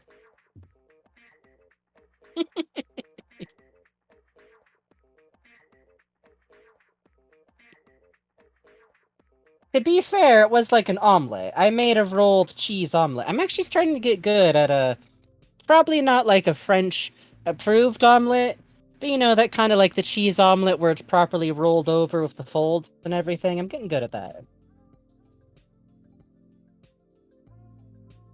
Little Munster cheese.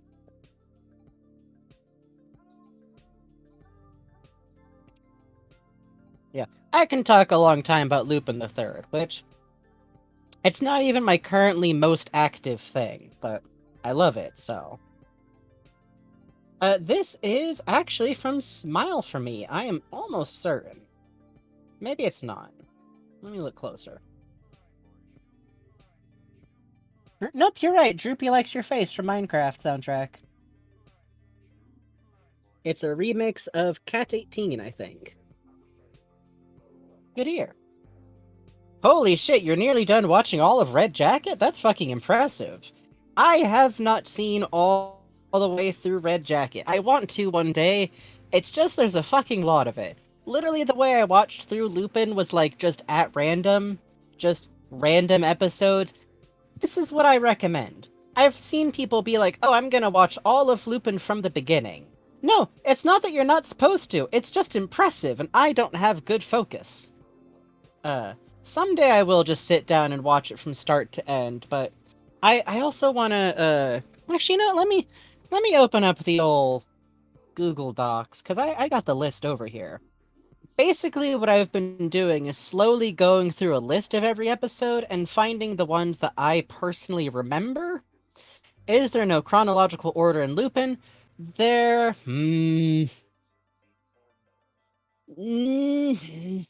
there is an order in Lupin that the episodes came out, but what you're really asking is there continuity in Lupin? And outside of very special cases, no. In the sum total of Lupin episodes from Red, like, it starts with Green Jacket as the first series. A little bit goofy, a little bit lower budget, a lot more serious. Red Jacket, goofy, kind of the classic big. Pink Jacket, beautifully animated. People will tell you it's dumb. They're wrong. It's beautiful. It's my favorite. I understand why other people don't like it, but I love it. Mm-hmm. Blue Jacket, don't fucking watch Blue Jacket. Do not watch Blue Jacket. What am I telling? Do not. I'm looking at you. Eyes on me. Don't watch it. Hi, Bugs. There is 2 episodes in Green Jacket that are about when Goemon joined the gang and how he actually started as like an assassin trying to kill Lupin. And then in Red Jacket, there's 2 episodes that have the same villain, and that's it. I'm not kidding. That is the no Dax? No. Don't watch Blue Jacket because it sexualizes a 13-year-old, y'all. I cannot overstate that. This isn't a cutesy thing. I'm saying don't watch that one because it sets up a girl as like a kind of foster daughter, but then later on she's all like, oh, but what if I love you? And Lupin's like, haha, maybe when you're older. No. No. I love Amy. She's a wonderful character in my heart and in my brain forever. Mm-hmm. She is functionally Lupin's adopted child. Like, Lupin and Zenigata adopted a kid. She's introduced in the show in an underwear and t-shirt. Mm-hmm. So, Mm-hmm. fuck off. Sorry to talk about kind of a gross subject, but I have to be clear, I'm not being cute about an anime I don't like. Mm-hmm. I also don't like it for lots of other reasons. But here we are. Mm. Okay, I'm like, oh god, okay. I just pulled through my episode list and immediately I found gold. So the first episode on here I rate as like genuinely silly but good is Where Did the Cinderella Stamp Go? AKA The Little Princesses of Darkness. The episode where a 6-year-old girl punks Lupin for the entirety of the episode. Oh yeah, that one's great. Does have a racist caricature of a Native American for a hot second, Mm-hmm. so that sucks. Sure does. But also, it's an extremely fun. Oh yeah, if you want to know about Yata, who's an amazing character who I do love from Blue Jacket, watch Prisoner of the Past. I would actually say that watching Castle Cagliostro and then watching Prisoner of the Past is probably a good way to get used to what Lupin's like at its best. Because Castle Cagliostro is a very ideal version of Lupin, but Prisoner of the Past is kind of the version of the show that is usually what you get. Yeah. Goofy, ridiculous, there's titties, and funny shooting. It gets a little bit gay. And also random new characters who don't matter. Let's see, where's another good... Oh, okay, I can't in good conscience actually recommend the episode where Detective Mellon gets introduced. Technically, it's a bad episode, but I do love her a lot. They accidentally made a non-binary character, is what I'm saying. Oh, episode 8 of Red Jacket, I do recommend. It's called Lupin Who Turned Into a Vampire / But Your Brother Was Such a Nice Guy. The episode where Jesus' twin sister, the vampire, shows up. Yep. She was raised by I am wolves. recommending it while Bugs' mouth is full of food. She was He was raised by wolves and bats because... Elvis is there. Good night, Nova Star Streams. Rest up. Thanks for hanging out. Oh, I'm the one where eating tuna. Goemon just really wants a specific sword. That's a good one. Where Jigen is blinded by What are we trained listening bats. to? This is Spiral of Ants. Oh, I see.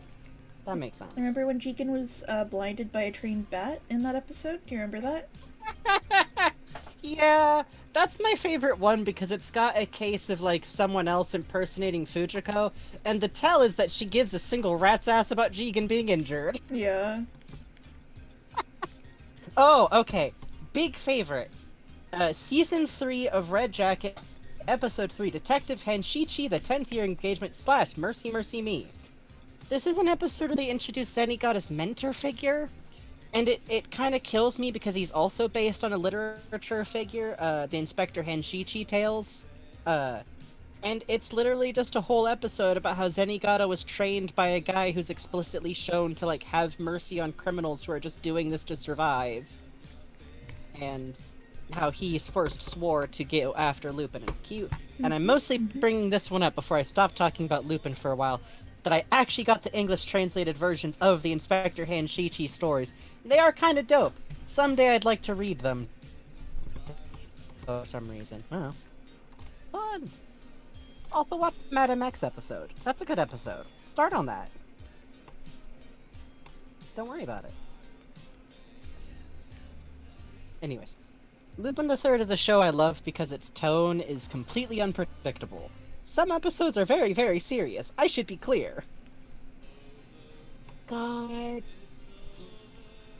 Arsene says Monkey Punch just took literary characters and they're my OCs now, and I respect that. Yep.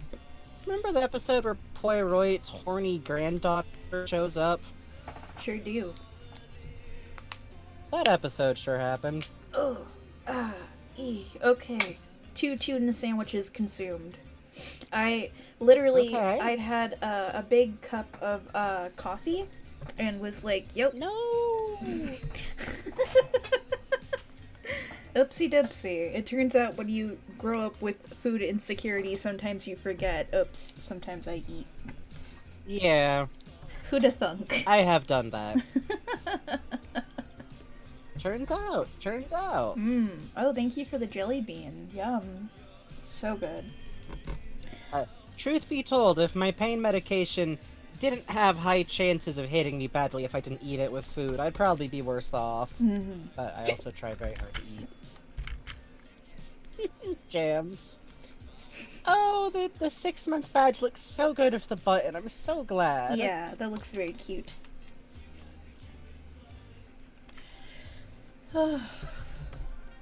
It is simply a creature with a button. That's true. Oh, Sabaro for me? Thank you. One time I went to New York to see a friend. and my friend took me to a Sabaro to get pizza, and I had no money, even though I was in fucking New York.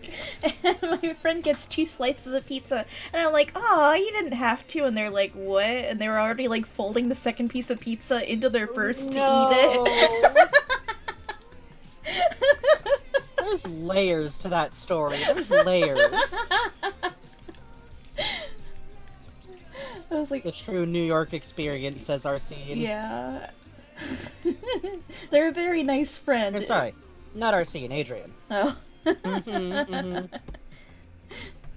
It was very interesting.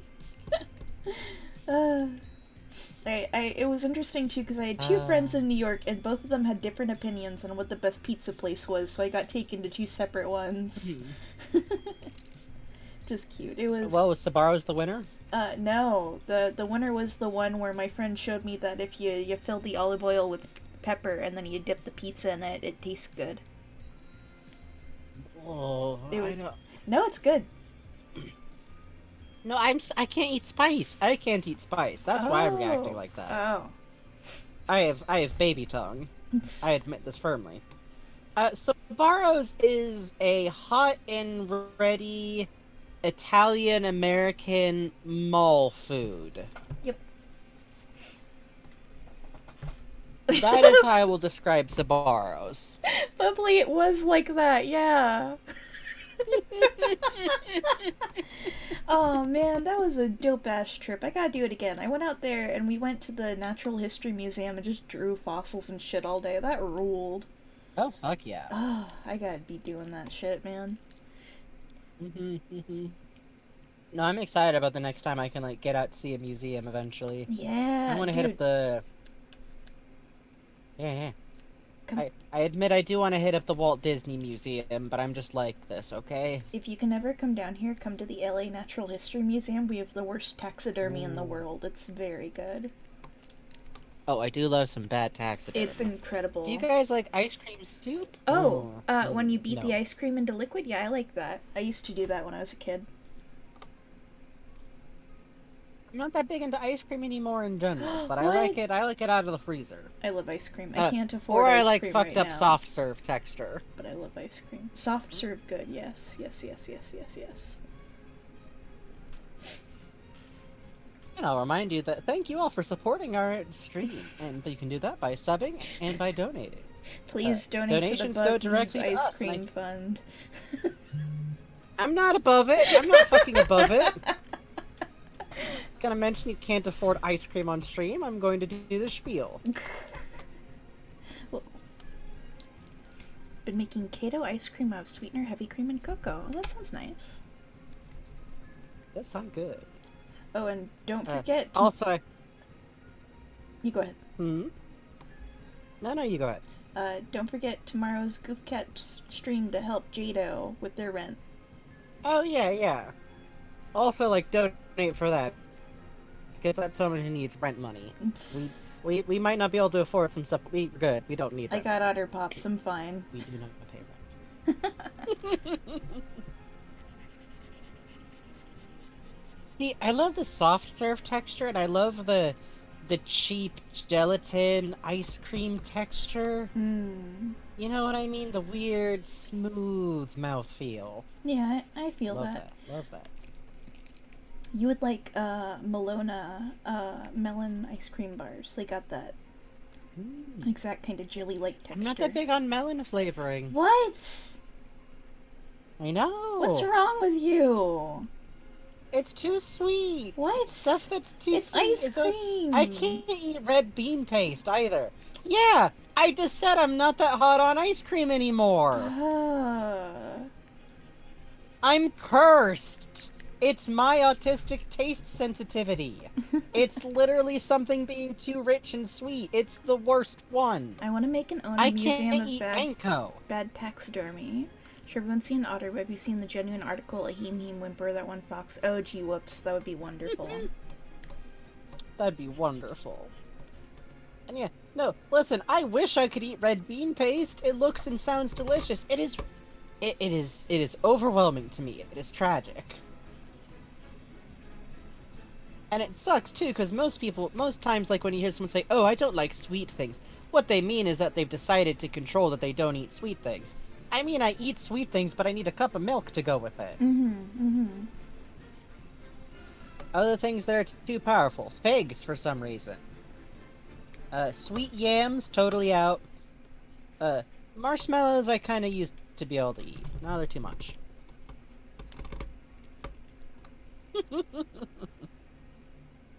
Red bean paste is so sweet. It's good. I like it, especially in a nice hot It is taiyaki. sweeter and richer than actual sugar, Yeah. which I think means it's good. Yeah. And I eat salt. I have literally eaten raw salt. That's how I live. Yo, me too. Pog. And I got low blood pressure, so I'm allowed. I have not drunk straight soy sauce. I have drunk pickle brine. Yet. Yet. Yet. You got red bean Admittedly... and a matcha slushy. Oh god, Sylve toes. Oh, I don't know about unblended.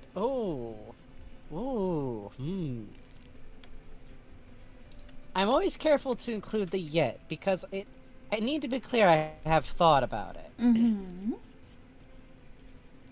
Housemates bought brownies and I ate all of mine, but it took 3 cups of milk in 2 hours. Exactly!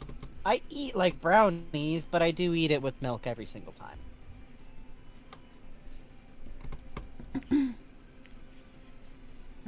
Beans kinda got a particular texture. I could see that bothering someone. Oh shit. Aw, to Yo, random double toes. zero factor, thank you! That's very kind of you, thank you. Yeah, now you have button.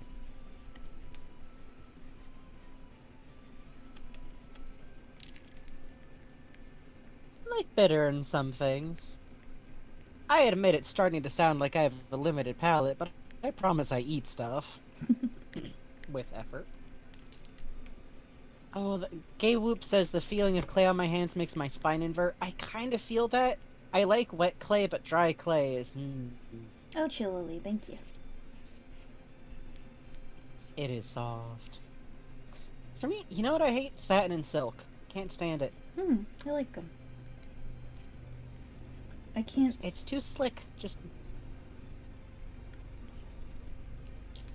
Chalk? Adrian, chalk gets you? Oh no. That makes sense. It's just slick cloth, or like really high thread count sheets. I don't know. I don't... Makes my skin tense. I got a real specific one from bashing my teeth out when I fell out of that tree. Oh yeah, the scrape a stone on stone. Oh man, I can't, like, there was a period of time where I couldn't even like look at the road while we were driving because I'd think about it. It's like, oh. I got that way as a kid for a while about like wooden splintery surfaces, but that's because our heating ran on logs, so I was literally occasionally like cutting myself on raw wood surfaces. Oh, no. Be careful if you ever have to carry logs, by the way. Those fuckers can be sharp.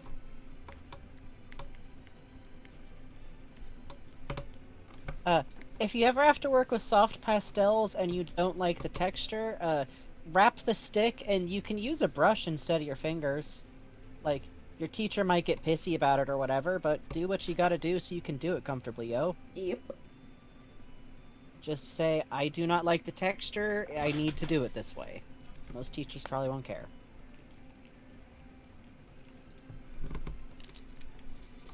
It is always worth it to, like, if you have a texture sensitivity come up as it pertains to classwork, find a way around it.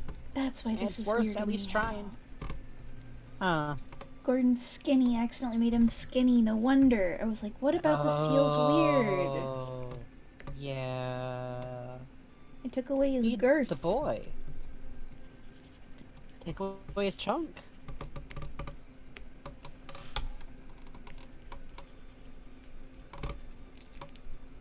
I will say, I think scraping the metal bit of a pencil eraser against paper is just bad universally, but sometimes I say that and I go, Oh yeah. no, this is one of those things.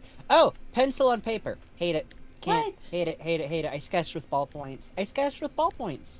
It's the grit. I don't like it. I think it's actually why I'm very comfortable drawing on an iPad. I don't mind that it feels weird and slick. Let's see. Yeah. Sorry to anyone with these same texture sensitivities while we're talking about texture sensitivities. Oh, I It's fun to forgot talk to about draw that. that one from last time. You're right, 00. Darklit, thank you for the follow. Hey, thank you for the follow.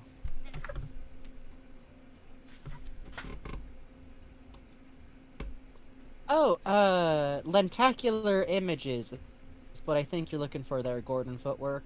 The ones where they got like that weird horizontal or vertical pattern and you come back and forth and the image changes a little bit. Lentacular.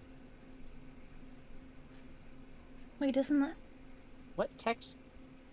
Oh yeah, no, I guess you're right. Yeah. I was thinking holographic, but no, you're right. Yeah. I actually remember what they are specifically because I liked to basically stim by just kind of like running a fingernail over one. Sorry. But vert, ooh, vert, ooh. Electricity is very loud, I'll say that. Everything that charges, I can hear it while it's charging. Really? Comforting note, though. Apparently you do stop being able to hear that as you get older and your hearing just gets worse in general. Mm-hmm. Do you not get that? Every time I plug in my headphones, I hear, like, the distant, high-pitched electrical noise. I can actually tell they're done charging because the sound stops. Did you fuck up your ears at ska concerts? I mean, you know, I really like being in the front row at shows, and sometimes earplugs are a little uncomfy, and I mean, who's to say, really? You know, many things could have happened. I grew up with my severely Gen X dad literally telling me over and over again, kid, wear ear protections or you're gonna go deaf at 30 like I am slowly going. I do understand, though. I did my damage to myself with headphones, so... But I still hear the sound.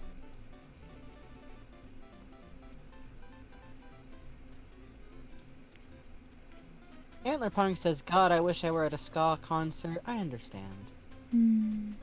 This is a ska positive zone. I should always be clear about that. Yes, we're very ska. And also same, Shillily. Ew. Ew.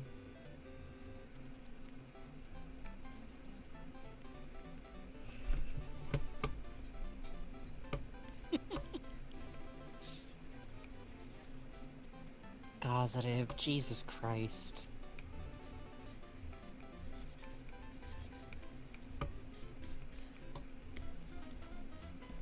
Adrian says, I suffered for my second shot, and now I get to go to a Jimmy Buffett concert in the summer. Boy. Hot fucking damn, getting out to the Parrotheads. Oh boy. Gonna have a burger in paradise, huh? Oh boy. My favorite song of his is a McDonald's soft serve in Hawaii. I think that's a good song.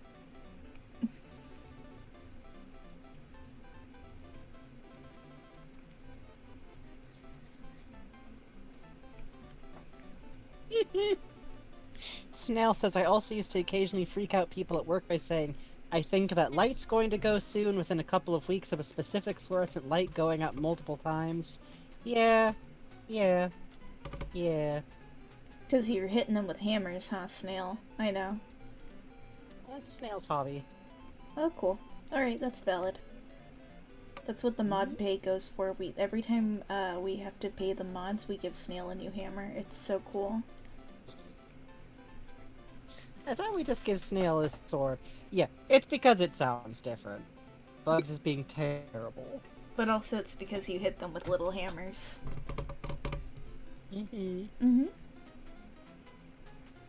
Now Nightbot's unionizing again. See what you've done?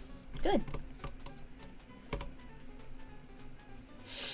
God, that's one thing that cracks me up from the you know what I'm talking about with unionizing, where it's like, maybe it's almost like hey team! Fucking, that kills me. That kills me. Oh. We'll get to it on stream, though. Oh, yeah, speaking of... We will. Probably the next stream we do will be another Going Under, and then this weekend we're gonna try to finish Bug Snacks. Yeah, basically it depends on how our energy shakes out after guesting tomorrow, but the hopeful plan is maybe Going Under Friday, then Sunday Bug Snacks. Going Under is probably gonna be our Thursday game, like, till we've gone through it.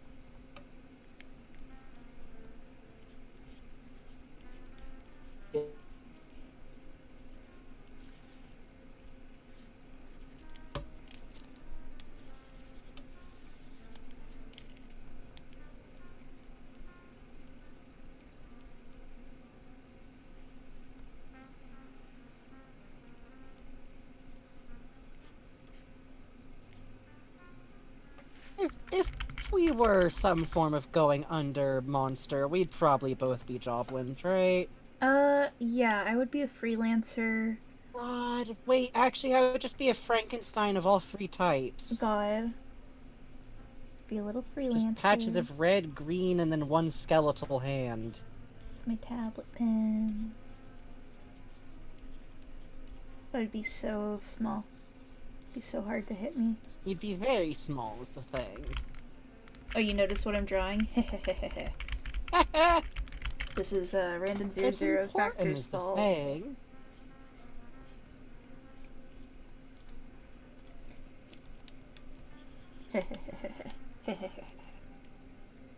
Nice to the thoughtful jazz, too.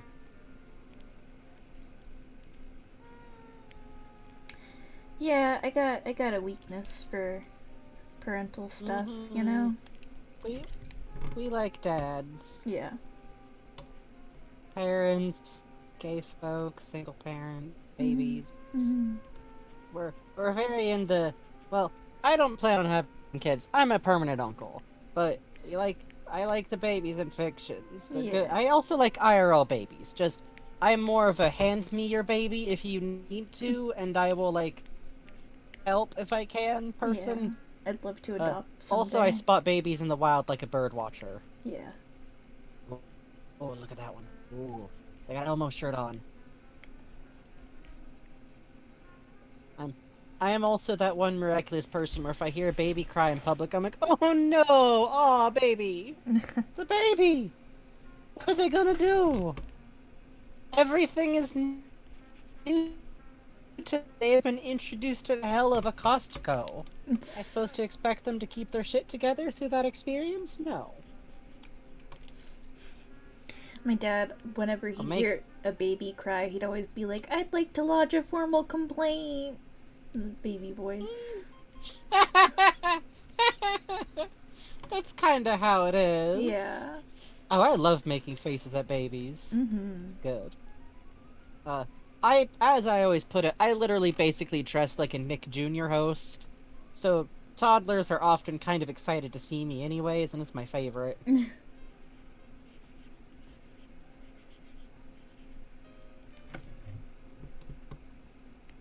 Random 00 Factor says, I have 12 nieces and nephew. It's the best thing. 12? Powerful. 12? Powerful. 12? I got 2. I have, one, actually. My little nephew, AJ. Hey. Aw. He is, Yeah, he is a ball of sunshine. I got the 2 babies. Fox is still little, not the legal first name of this child. Same for Scout. Mm-hmm. But I love them both very much. Scout is like, she's 6 or she's like, I think she's 7 or 8, which is distressing on some level. But I found out recently she really loves Crag of the Creek, which is exciting because she also loves Hilda, and I think that's a good blend. No.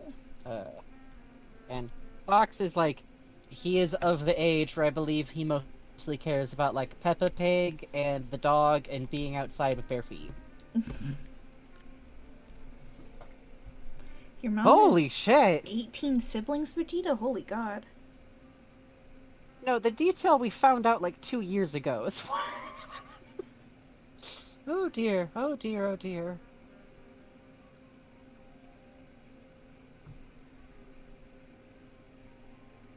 Oh, Galaxy Mud says I'm the oldest grandkid on both sides of the family, so I don't get to be an uncle for a while. Yeah.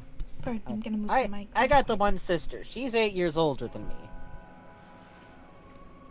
Also, Snail says, if G-Man is just an extra-dimensional entity translating himself into a form humans can communicate with, do you think he can actually understand what babies are trying to communicate about as well as he does an adult? I'm going to say yes, because that'd be very funny. And I love the idea of him being like, yes, I do understand that the local car traffic is very loud and could be a scary monster. However,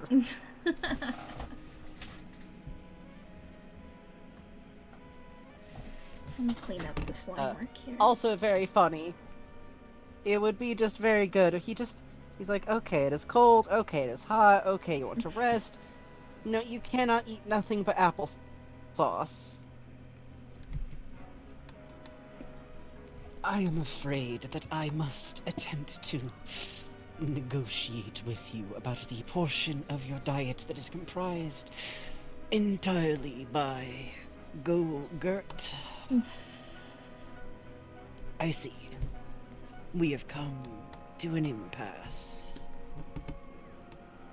To everyone else, he sounds like he's doing baby talk back. Oh Jesus. god.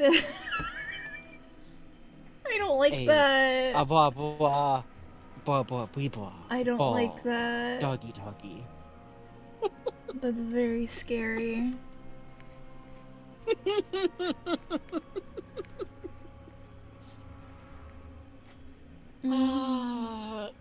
I do think he's inexplicably good with children, because there's this very strong, like, implication, if not outright said, that he rescued in canon, like canon G-Man, rescued Alex from Black Mesa when she was a baby. So, turns out that's the real reason he was a little rushed and didn't stop to explain shit to Adrian.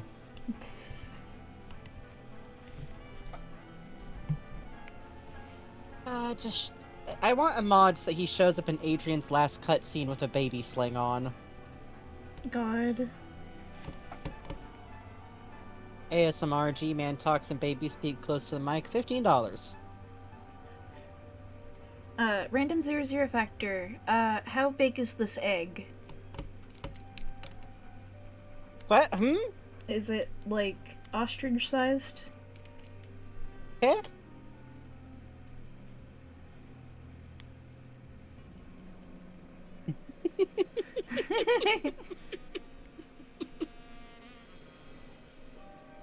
Chat has never been thrown into more perplexion.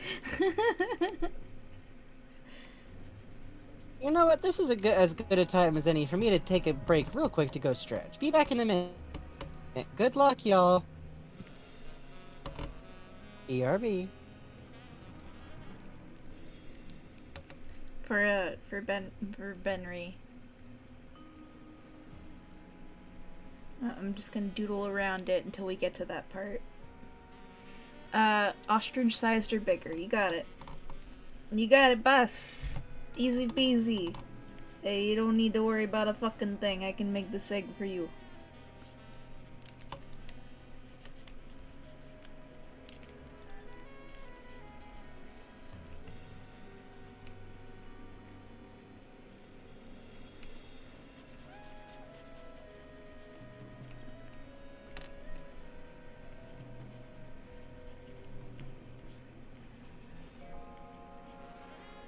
Egg sling, yes.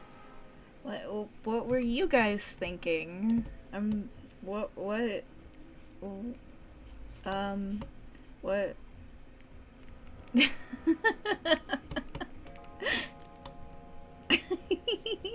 Listen, I draw what's on the sheet. You talk to Random 00 Factor. Beloved Commissioner.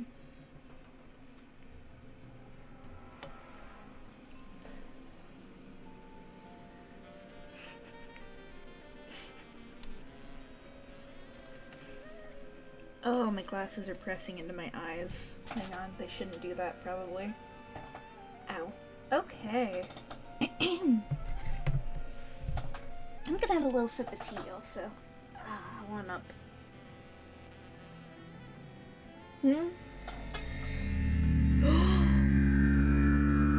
What? What? No!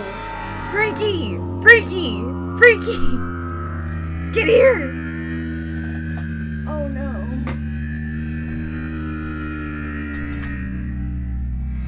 Oh my god. Random 00 factor. You've done it again, you mad bastard.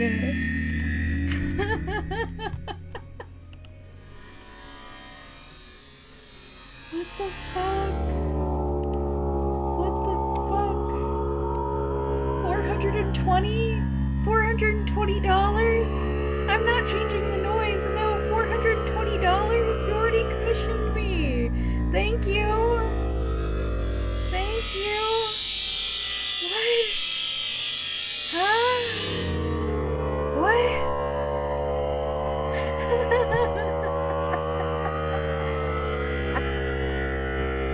Oh my god, you madman. You mad person. I'm sorry. Fuck.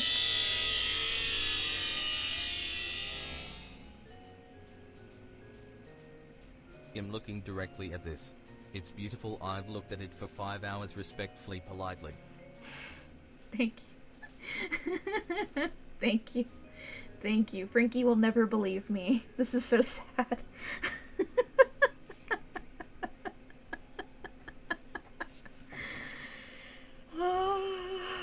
Bugs will never their tea now. You're right. You're right. I will never my tea. Thank you. Holy God. What the fuck? I guess that's medical insurance paid for. Thank you. Yes, you won't believe until I split the cash with him. That's true. Thank you. Holy God. Thank you. I'm going to draw. Thank you. Thank you. Thank you.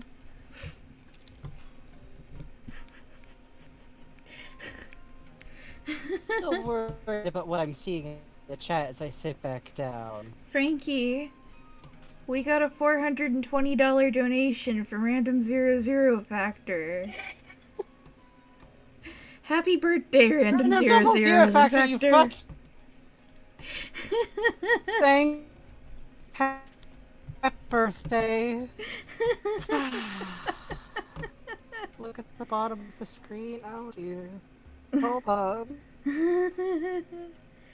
Holy God, happy birthday. Thank I'm you. loading it.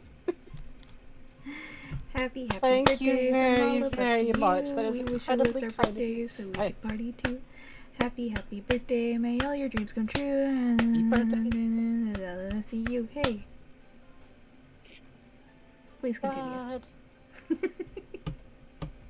Wait, I actually know the song that I should sing for someone's birthday because I've looked it up. I joked before about it being the birthday song around here. Oh no. Jesus Christ, 608. Gee, that's not a number. That isn't a number. Hold on, let me pull up the lyrics. Yes, giving bugs money deals Teddy damage to them. bear. Max. Thank you, genuinely. Thank you very, very much. It's Thank incredibly you. cool of you. Thank you, dear God. Happy birthday. Happy Teddy bear, birthday. Sam, and Max lyrics. Hold on. Oh God. Oh no. Oh no. Oh God, what have you done? Frankie's going to do something terrible. Oh God, is there sound happening? Huh? No. You're good. You're good. Okay, good. Okay. N-O-M-F-A, hey, oh baby. Welcome, welcome, generous friends. Days and weeks and tokens to spend. We're just regular businessmen. Just you and me and Teddy Bear. Teddy Bears is oodleless fun. Slots and sandwiches and pokers and guns. And look, no mobsters in Area 1 with you and me and Teddy Bear. Not mafia, no. No mafia mugs. We're mafia free. No shady leaves upon the family tree. J. Edgar Hoover always insists organized crime just doesn't exist. QED, they're not in our midst. Just you and me and Teddy Bear. No goons, no droppers, no grifters, no thugs. No dips, no clippers, no chippies, no lugs. No button packing gas, loaded slugs. Just you and me and Teddy Bear. No mafia here. What mafia, please? We're mafia free. Just doing business legitimately. Happy birthday. Happy birthday. Thank you. Also, Jesus Christ. So that is the official stream birthday song, because I Yes. think X will sue us. This is the birthday bear of the stream. Congratulations. $420. Good God. Waiting until I got up was mean, but I enjoy it.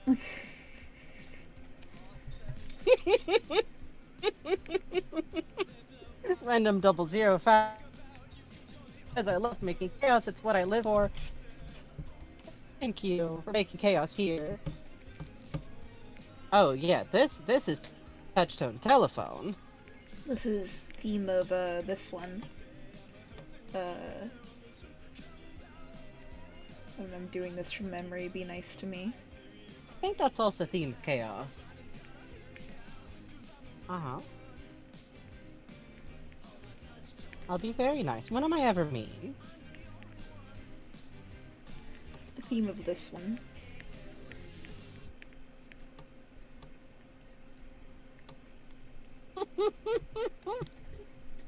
You know, famous streamer Scorpy. Anyway.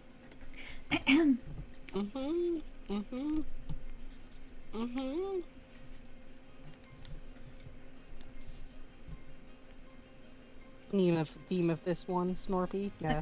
I'm putting spots on this like it's a dinosaur egg in Stardew Valley. I think that's very important to do. I mean, do we know it doesn't?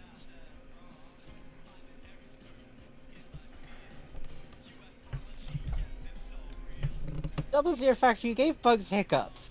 You did, actually.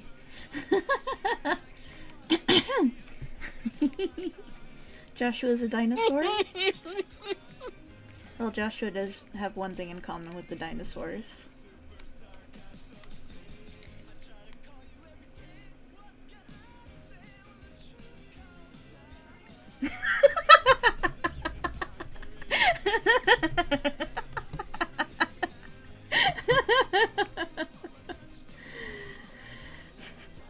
What's wrong?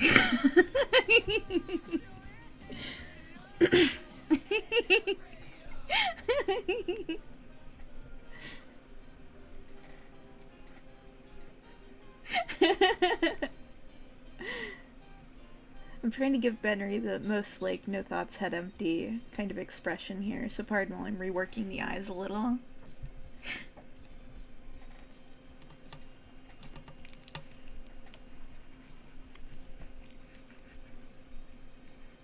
Hey, Rude Bonafoy!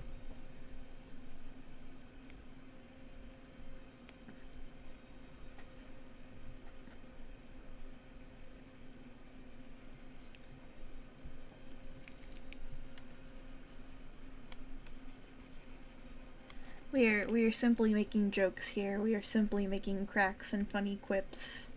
That is all. Oh. Okay, we're good. Yeah, Joshy got hit by a meteor. That's right. So sad. Okay, there we go. Thank you for following Urklet. Oh yeah, Urklet followed a while back.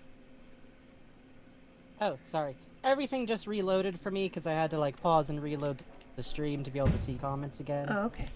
So I, like a fool, just look at the top of the activity feed. It is going off on the fucking Seaberg today. Hang on. There we go. We're gonna get muted by the guy on... Death by Glamour will do. There's someone on YouTube who made a metal cover of Death yeah. by Glamour and registered the song under their trademark, and so every time I upload a VOD with Death by Glamour, I have to mute the music. Absolute dick move. Yeah.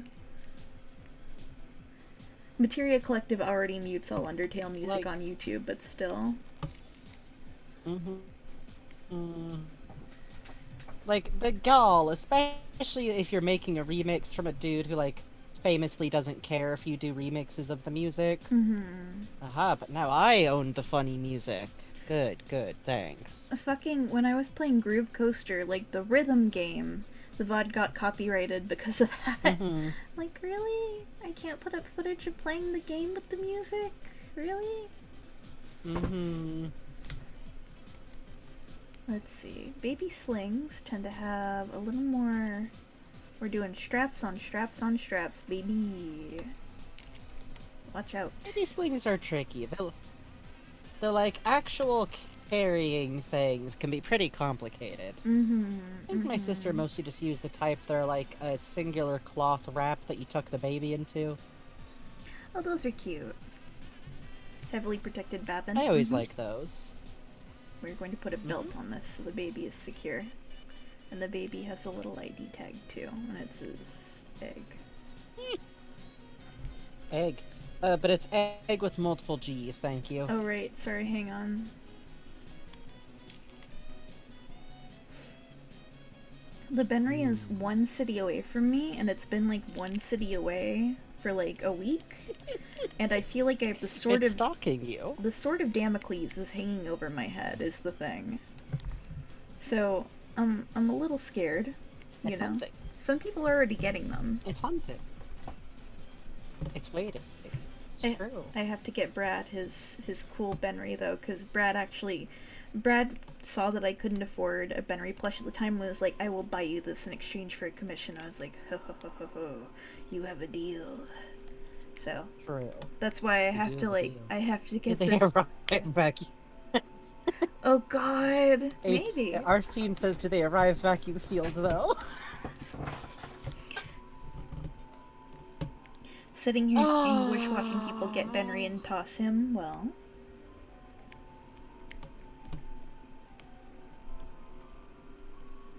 Can you just keep a sucklet and a Benry in the same house safely? No. Is that like one of those, like, you can't have like this and that type of fish because like one will try to eat the other? Yeah, it's very much a like two male beta fish situation. Like one will try to maul the other. Would you eat Benry? Tell me. Oh, I thought you meant me. I was like, this is a hell of a question, dude. No.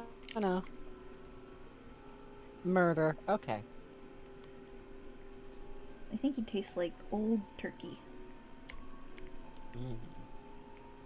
Official stream stance. Adrian says, "I'm gonna keep them on my shelf together. Love conflict." Good for you, Adrian. Oh, I'm Really sorry, keeping RC. a livestock tank there, huh? Would I? Would I? I don't know. Much to think about. No. I Bugs fe- is too small. I feel like if you ate Benry, you would get some kind of disease, so no. Yeah. Would yeast con balance them out?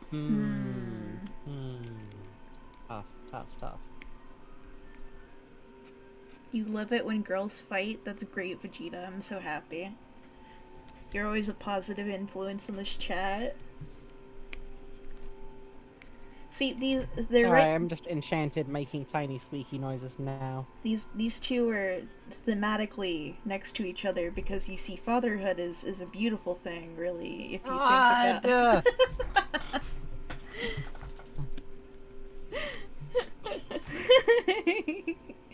Let's see. Sometimes I can tell Bugs is stringing along a joke until I actually clock in and focus on what they're saying. I would never do that. I would never string along a joke. Alright, no more talking about eating Benry. Jesus Christ. I will start muting people. I love you all very much, but no. Let's see. Baron Gordon, stay in the dark playing sparklers. Okay, yeah, I can do that. Not to be mean, but I am going to start muting thing that's getting too G-rated fetish jokes. Oh god, I joined a Discord for a game I really like recently, and actually I'm not gonna tell this on stream. Never mind. And it was great, and everything worked out. The end. No. Just suffice it to say, trust your instincts. Trust your instincts. And you're all good. I'm just letting you know where the line is.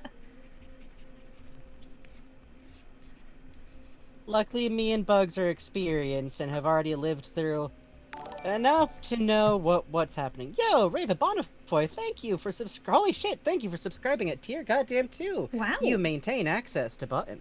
Thank you. Thank you. Thank you for subscribing for 3 months. You do have jam. It's true. I'm just double checking this. Yada yada. What? Uh-oh. Did I delete something? I don't know. Oh, wait, no. 00 is typing. Okay. Put in, Oh. no, that was me, into the document. I'm gonna work on the one below it while this is getting futzed with. Yeah. You will eat jam forever now. Well, I can't stop you if you have the button, is the thing. Mm-hmm. Here's confirmed powers, like I'm not allowed to chase people out of the jam cupboard. God.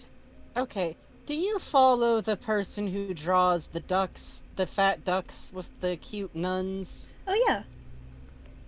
There's been an unfolding saga recently. One of the nuns invented cookie capitalism. What?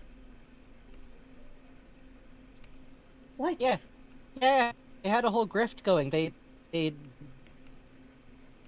got got rid of the starter cookie system and introduced dollars. And then the very next one is them like being dragged off by one of the older nuns. Oh, no. No. None invents Cookie capitalism. capitalism. Messed. It's literally one of the most like just cute things. It's just nuns, like cute nuns, nothing weird going on, and cartoonishly fat ducks. Real I quick. don't know how else to describe this. Real quick. Random00 is apologized in the document. Don't worry about it, honestly. Seriously, you just gave me $420. You don't have to Aw, apologize for anything. Genuinely. I think You I are owe you. wildly good. I think at this point I like legally owe you a kidney, so like don't worry about it. The blood marrow is on offer. I'm pulling up the damn account because I don't know. But at the following list, I followed them really recently. Aggro crab. Oh, 80's news screen is really good. That's Jiga no Ji-san. That's not the same person. That's something else. I'm going to draw Gordon Where with is the it? big chest. It's very important. Oh, here we go.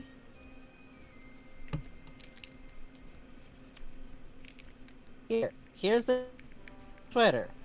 Oh yeah. It is nuns, and they keep ducks, and the ducks are adorable and fat, and I don't know what else to tell you.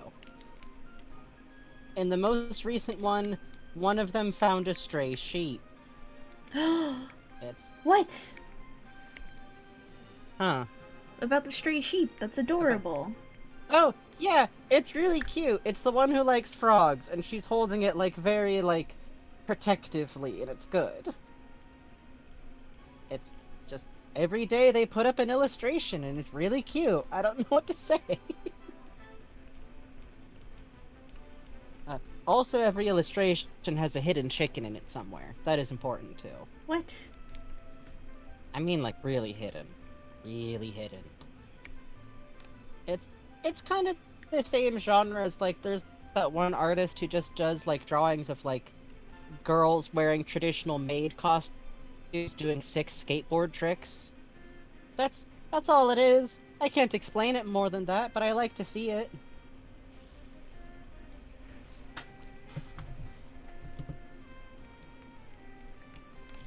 What are you writing on the shirt? What are you writing? My resolution is very low. This was I'm from gonna this is hold from the the laptop client. close to This my is eyes. from the client. This is from the client.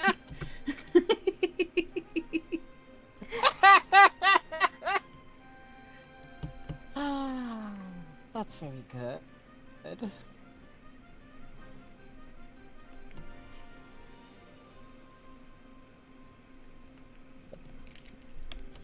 I feel like that's a more... Speaking as a heavily disabled person, this is the kind of sense of humor that I have about shit, so I enjoy seeing it. There's a certain way of drawing a spit take that's like water coming out of your mouth. I have to look up reference for that real quick because I You want to need draw a Benry narrower doing that. starting point. You gotta... Oh wait, I know the one you mean, where it's like, kind of breaks the outside line of the mouth. Yeah, I'm trying to think of what it is. I think the trick is it goes to the side. You can't do it forward. Yeah, this looks like... Okay. Let's. If you do, yeah.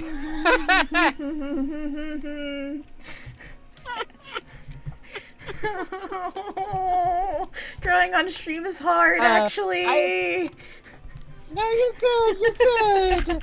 It's just narrow the point where it's coming from the mouth to be kind of more like a triangular look. Yeah. I know what you're thinking of. It's just gotta like come out in a cone shape. You're right. No, I know what Bugs is talking about. It's a very specific like gag manga way of drawing it. Yoro Samatsuing. What? No, I'm not. Shut up. Be nice to me. Yes, you are. Shut up, shut up, shut up. Be nice to me. No, you're Arcooning. Shut up. Oh, wasps. Thank you for the wasps. Thank by you the for the way. wasps. That's mini wasps. So many fun wasps. As I meanly grill my friend who's struggling with art on their past interests. You're being so mean. Has there been a fucking English translation of Arcoon? No, there was me and there was a friend who was translating it for a while, and me desperately Google translating it and then talking to Japanese fans overseas and getting a lot of like, there's a gaijin who wants to talk about Arcoon. What the fuck is happening? And I'm like, I really like. Okay, chat. Hang on. Arcoon. Mm-hmm. It's Kyokuku Shoujin R, Superhuman Esper R. Starring, the saga of me getting into this is me going on Bai. Back in the day when I was really into figure collecting, I used to go on Bai like every day. Not to buy, just to window shop because I think figures are cool. And I saw this figure, and it looked like this. It was like this kind of lazy looking kid flashing like a weird peace sign and kind of hunched over, and he's like holding a thing of rice, and I'm like, what the hell is this? And I'm like, it's such a charming figure. I order it because I'm like, this is cute. So I start looking it up, and it's this beloved manga in Japan, just one of those things that never got localized, about this robot, this android who is a high schooler, and it's an android that runs on cooked rice. And it's and he was like originally built to like take over the world, right? But he just kind of keeps forgetting that's what he's supposed to be doing. Yeah, he's just like really shitty at it, and his dad's like, "Take over the world, Ar," and he's like, "Huh? What?" I thought that's what I was doing. You are just in a club in high school. And he ends up joining Not taking over the world. He ends up joining a photography club, and the ink work on the art is super good, and it's like a really funny nice. gag manga where even we're like, with stuff non-translated, the gags still work, and it has my favorite character in the world, Tosaka. And Tosaka's gimmick is that he is one, he is an XB of the author.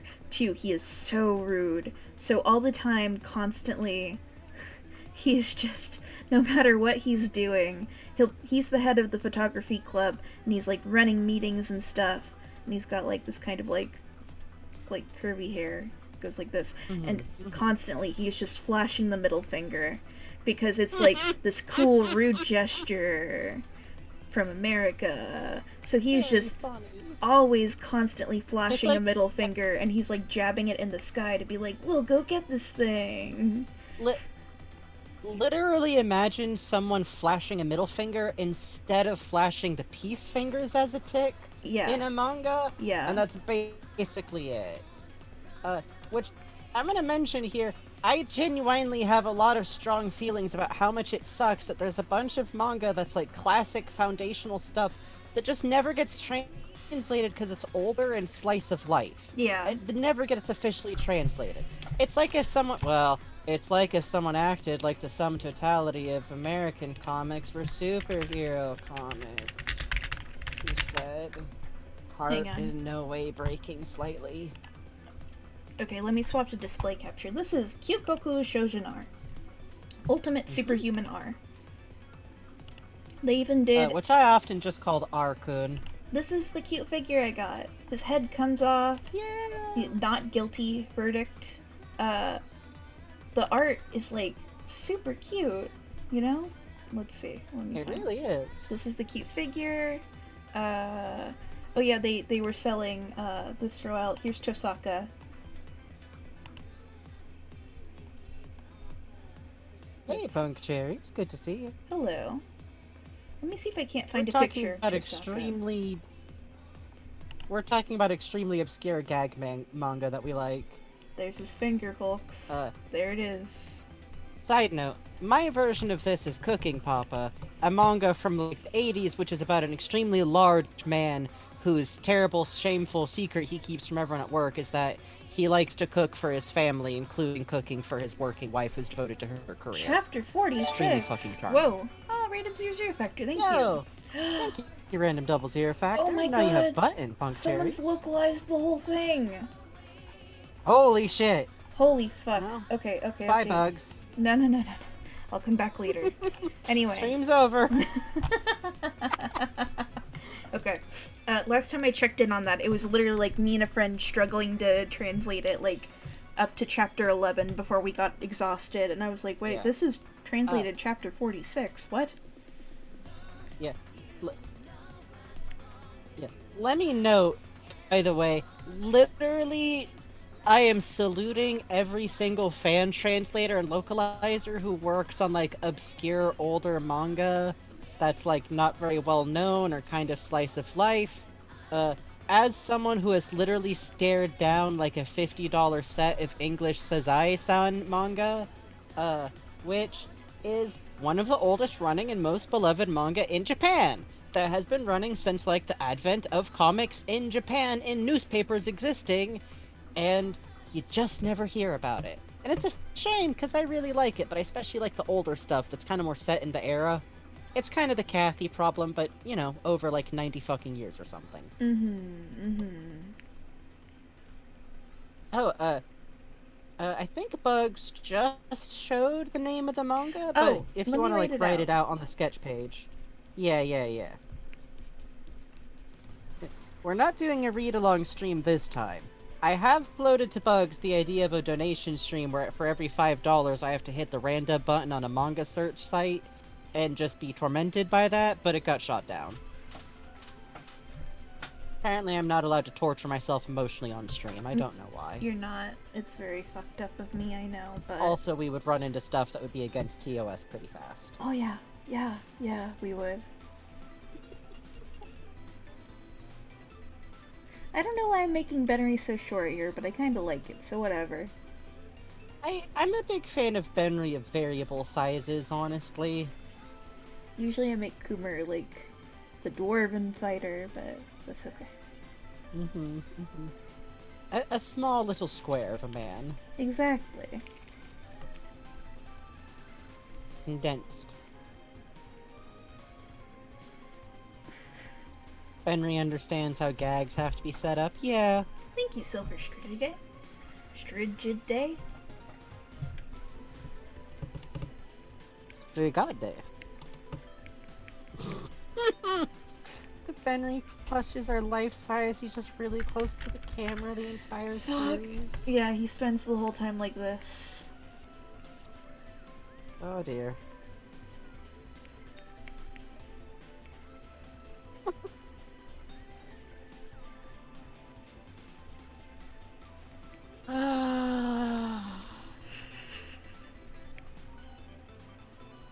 Oh, someone asked how big is my canvas because it seems fucking huge. You're right, it's 10,000 by Large. 10,000. Large.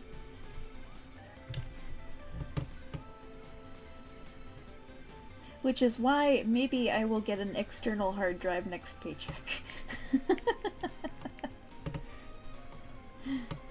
Could be good.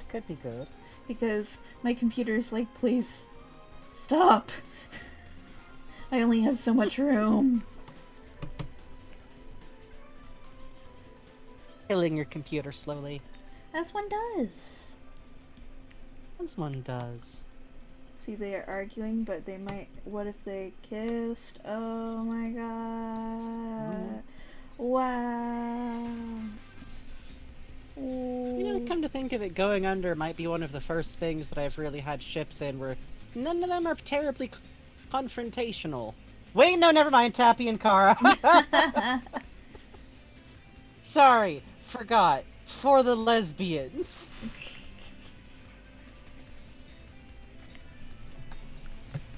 How big is Tappy my and- hard? I feel like you just captured.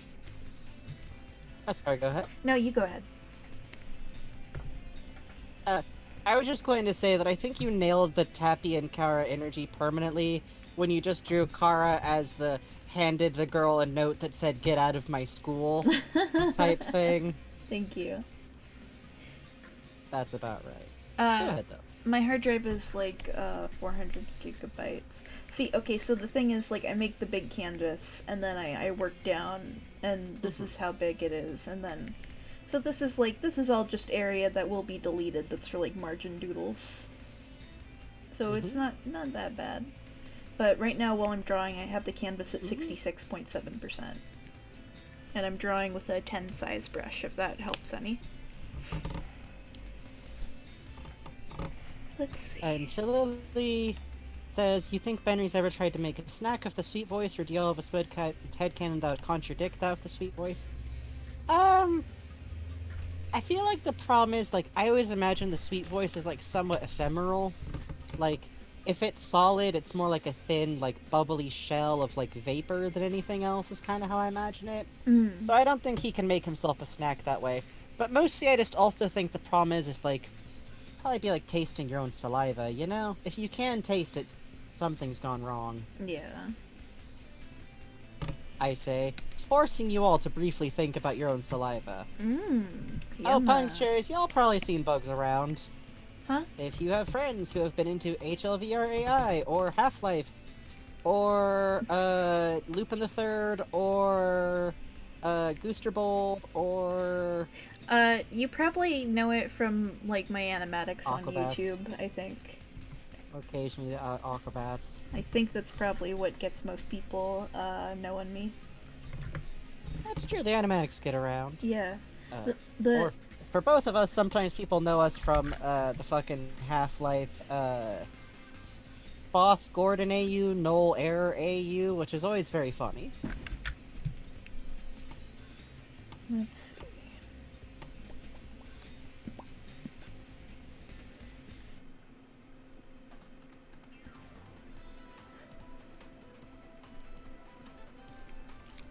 Oh, hey, you know that streamer we send people to, Ham-Moaned?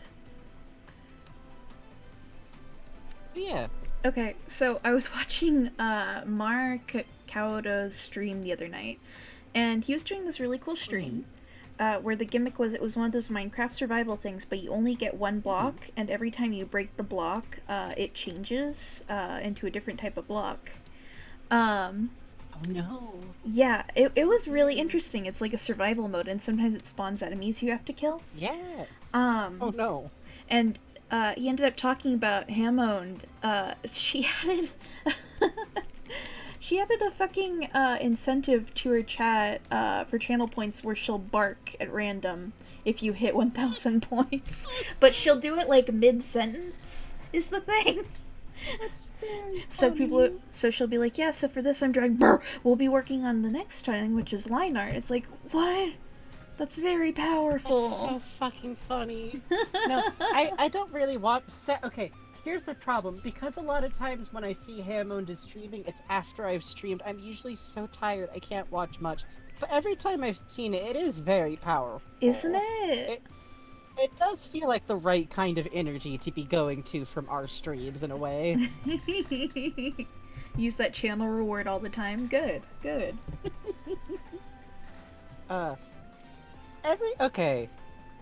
Every now and then I've considered making there be a high points channel reward where all it's for is just I sing a random song that I decide I want to sing, and I've never been sure if that's too indulgent. I think it'd have to be pretty expensive, but it'd be fun. Oh, random 00 factor.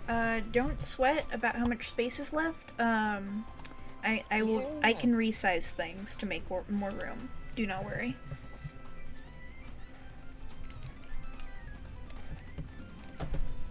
Arsene says every time I land on a channel with only normal channel rewards, I feel so out of place. I don't think I've ever seen normal channel rewards. Like, there are streamers I follow who I think only have normal ones, but I don't really do much in, like, I'm not usually in their chats a lot. Mm-hmm. Also, it sounds like the answer from everyone is be as indulgent as you want. So, all right, I'll talk with Bugs off stream about possible channel point numbers. Gur has quote normal channel rewards. Gur's allowed. Gur's very loud. It's my boy Wednesday, so it is. If you don't have fucked up and evil channel points, what's the fucking point? Exactly. Listen, Twitch handed me a funny little fake corporate money that people earn for free, and said, "Hey, what if you make it so you do a funny little dance for them for the pretend money?" And I looked them dead in the eye and said, we're gonna do it a slightly different way." And then Twitch said, "Okay, but you're gonna release wasps." And I said, "What?" Dial Jess's channel rewards are incredible. Yes. Literally, there was like a period of my life where I would be like, okay, what is Dial Jess doing today? And if I saw like the Dark Nun outfit, I'd be like, I have to watch immediately. Yeah.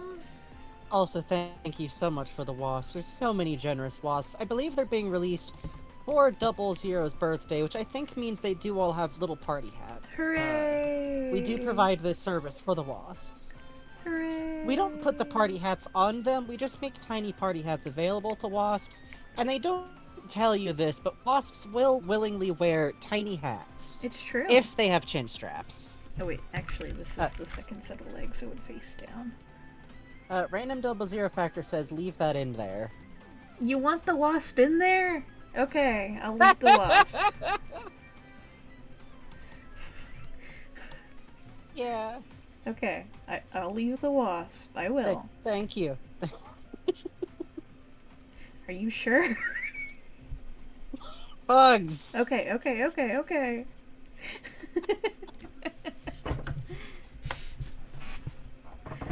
feel like you're caught so off guard whenever clients like the, like, Listen! goofy doodles you do for fun. As if that's not, like, partially the point. Listen! I am going to shrink the wasp son just for, like, arranging things, okay? Yeah. Random Double Zero Factor says, I got a message from a friend that says, 23 hours left of being 28, and I was like, is that a threat? Yeah, it's a little menacing when people put things that way. That's cute.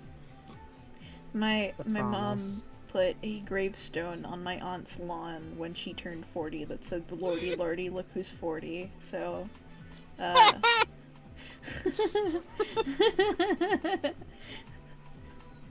Kind of a power move. yeah. But I'm gonna say I think that makes sense for siblings. They fucking Siblings be hated like each that other too. sometimes. It was a great time. Yeah. Yeah, I'm Gooster Bold. Open threats. Yeah! I mentioned that. Yeah. This is they. They are Bug. They are me, the Aquabats. Oh, We are they, and they are Yeah. me. I didn't even realize I was quoting. The MC Bat How deep Commander's the ska goes. giving you brainworms. I guess it's more like Crash McLarson gave me brainworms. Crash McLarson is cute though. That's why. Yeah, that's what I'm saying.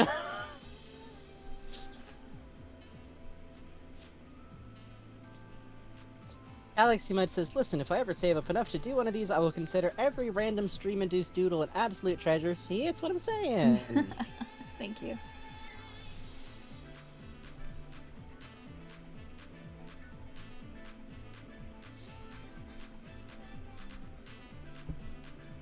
Oh, what game did you beat, Pets? This is Yakuza music? Huh. I was really betting on Sonic.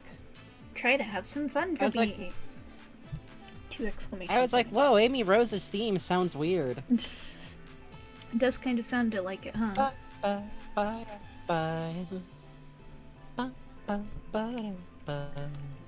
Always what I remember. It's a great theme, man. Sonic's really music good theme team is is the just thing. ooh, so tasty. They go hard every time. Hi, Ruble Bean. Hello, Ribble Beans. Not saying hi to me, huh? Huh? I see Messed how it is. up, I see how it messed is. up, messed up. Frankie's my co-streamer. Yeah, yeah. If this Sonic Rush sound. Hmm? if this account weren't attached to all my like #1 subs to Scorpion, Yeah. Balp, and stuff, we were talking about like we should make it Frankenbug so people know it's equal. Yeah, but unfortunately on Twitch, like, you can't have, like, a channel name Yeah. versus your in-chat name, which I guess I can see why it works that way, but... Sandal Thank you for the follow, Sandalage. Thank you for the follow. Enjoyed Crash McLarson. Yeah. He's large. That's his superpower. Literally. Literally. When he gets Large boy. emotional, he grows. It's so cool. Which cracks me up because it's like any type of emotional, it is not clearly defined. Yeah. A burrito blanket. Oh, you want a burrito blanket? Those are great. That's cool. Oh, to be swaddled in a fresh tortilla.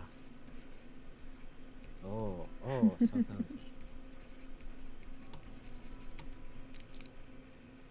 Thank you. I'm glad you think it's cute. Thank you for the wasp virtual pets. I drink a little more tea now. Yeah, have a sip. I don't trust you today. Listen. Sustain yourself, okay? Nah. Sustain yourself. Listen. Sustain your mortal coil. No. You can't just say no. This isn't an opt-out process. I'm not saying no. I'm saying listen. Okay. You're just calculating. Golly. But in the opposite direction. You are so Southern California. What? Even you say golly. So? Golly. Golly. Golly. Golly. My grandpa used to actually do that when he was impressed by shit. It kind of cracked me up. I do it too. If you do like the full huh? Sorry. You do when you sincerely mean it, but when you're covering for your lack of food crimes, The donut bar does say 420. It's very good. it sure fucking does.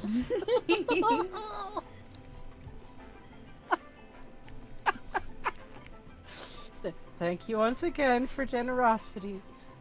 We appreciate it so very much. I'm excited because it will cover. I got myself a new sleeping mask because my schedule is. Yeah, there is a 69 in the percentage, which I fucking appreciate. My sleeping schedule is terrible, so I'm getting a new sleep mask. Fuck yeah. It's not made of satin or silk because all sleep masks are made of satin or silk. God, I'm gonna have to spend tonight because of the thing tomorrow. I'm gonna have to like specifically tell myself tonight, like, you can't play Going Under until like 4 a.m. You can't. I know. You can't. We have to cut ourselves off. Ugh.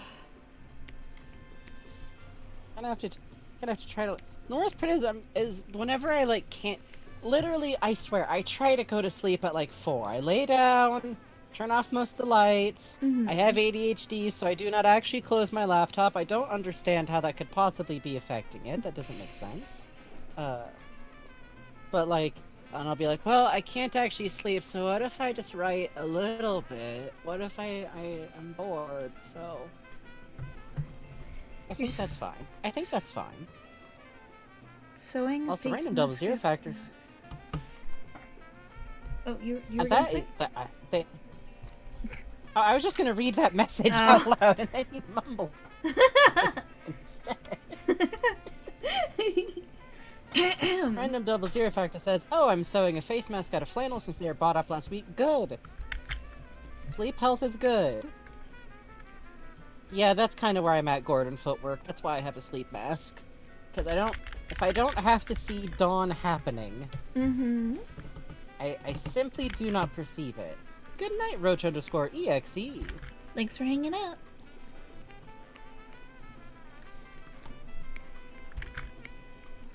Sometimes your sleep schedule gets messed up, and then it turns into summer, and nothing you can do convinces your brain that actually you should be awake during more of the hot part of the day, and that's just what happens.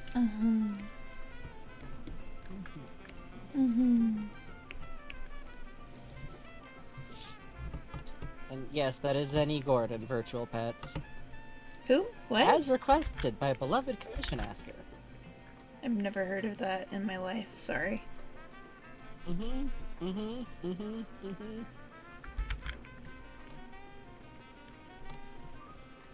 The sun makes me sleepy too sometimes.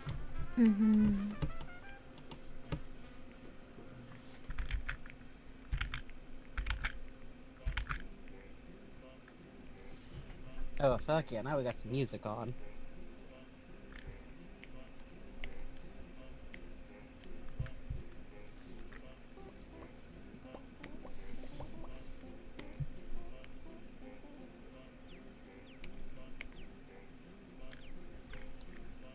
Yeah, sometimes sleep be like that. I genuinely do recommend, even if you can't sleep, like, physically, do try to lay down, like, restfully for, like, 4 to 6 hours if you can manage it. I know it might feel, like, very boring, and if you can't sleep, it can even feel very frustrating, but it makes a remarkable difference for, like, your body's total sense of fatigue, like, literally even just at least laying down while listening to like podcast or a YouTube video or something like that, it'll help a lot. Yeah. I promise I'm giving you Oh, advice shit. as a person who has lived fucking through. No, thank you. That's very Good sweet night, of Snail. you. To Thank Holly you for giving Sarah. out the sub, Raven Bonifort. Thank you, thank you, thank you. Yeah. I'm glad yeah, you like Vegeta, but I don't think this affects quite what I'm going for. So, oh shit. Everything's fine. So, I'm gonna reconfigure that. Please continue. Oh no, Punk Cherries, to be clear, I understand totally what you're talking about. I like to give out this advice even if you do not feel tired. Trust me, I've lived through these experiences. Your body will get tired without you, if that makes sense. It's that old adage of like, if you don't take a break, your body will decide when you take a break. And I say this as someone who's like pushed all-nighters to work, occasionally just had sleep, not work. That still happens sometimes. That's the nightmare situation, is when sleep decides to just not. Yep. Gordon for work, I've heard that. Basically, the way I've also heard it put is like, some humans have just kind of had weird sleep schedules forever. Like, there's all these studies like, oh, humans are actually supposed to sleep X hours. As near as I can tell, humans have always slept weird hours and been worried they weren't getting enough sleep. So, we got that going at least. Humans are unpredictable, and we get bored. In my case, I literally, if I try to go to sleep with, like, all the stupid advice, like, oh, lay down all the way, put down every screen, don't listen to things, I get so fucking bored that it loops back around to keeping me up. It's the worst. It's the worst. It's the worst. I just write fanfic in my head because I'm not a writer, so I'm just like, yeah, what if Barney was at White Forest when Gordon got back? Good news. That is Yeah. also what people who actually write fanfiction do. It's just worse fanfiction than what I write. Or I listen to something on YouTube. I think I listened to all of the SCP YouTubes, so I've run out of those. That's unfortunate. That was working for a while. Now I'm kind of back to listening to Scruffy videos. Specifically his What I Like series. Okay, I feel like sometimes it's good to give it. There's so much advice that's like, well, simply sleep. And I hate that advice. So I never give out that advice. My advice is, if you're a gremlin like me, try to mitigate the damage this is doing. Yeah, Adrian says it's just me and my nighttime intrusive thoughts against the world. That's why the videos to listen to and stuff, you know? You guys should listen to this fucking botany guy that Frankie linked earlier, because holy shit. I Oh, was just yeah. I got this thing with art where every second I'm not studying something, I'm filled with immense guilt, is the thing, but listening to those, I'm kind of like, this is technically teaching me about plants, I'm fine. I can use this for a drawing later, I'm fine. Yeah. No, yeah. It's very calming because he lists a lot of stuff, but it's very casual and there's like kind of a constant sound. And sometimes you get to see his dogs. And they're good dogs. And they're very good dogs. And my favorite thing is that he'll be like, yeah, she just gave up. She's just laying down and waiting for me to finish yelling at plants. And that's just the one, Crash Dash 12. Crime pays, but botany doesn't. If you just Google that, I think you'll get it to the YouTube.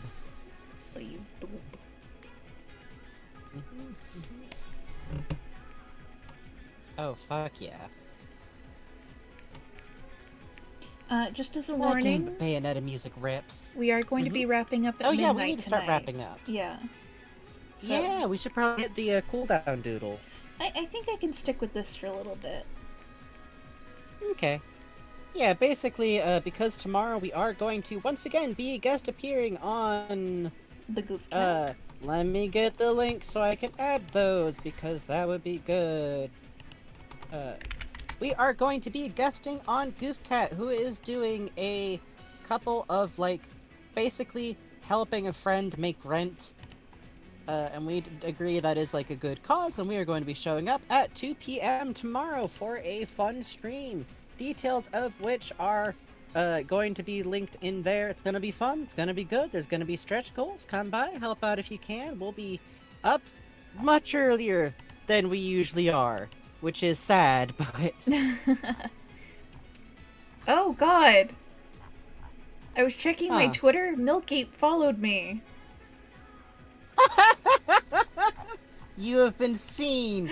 You have been recognized. The jungle has come to you. I gotta clean up my fucking act.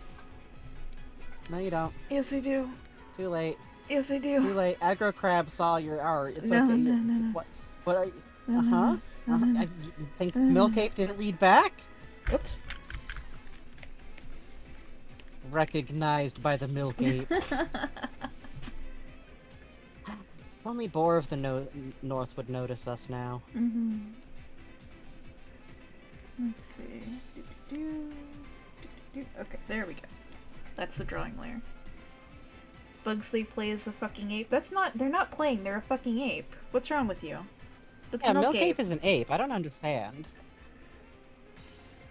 Oh, no, Boar of the North. Well, let me...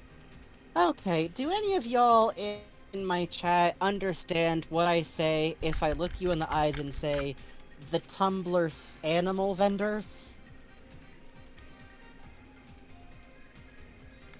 I think you should And pour if not, more this- shoe again. Fuck off. No, Punk no. Cherries understands. Punk Cherries understands. No, I'm finding the fucking...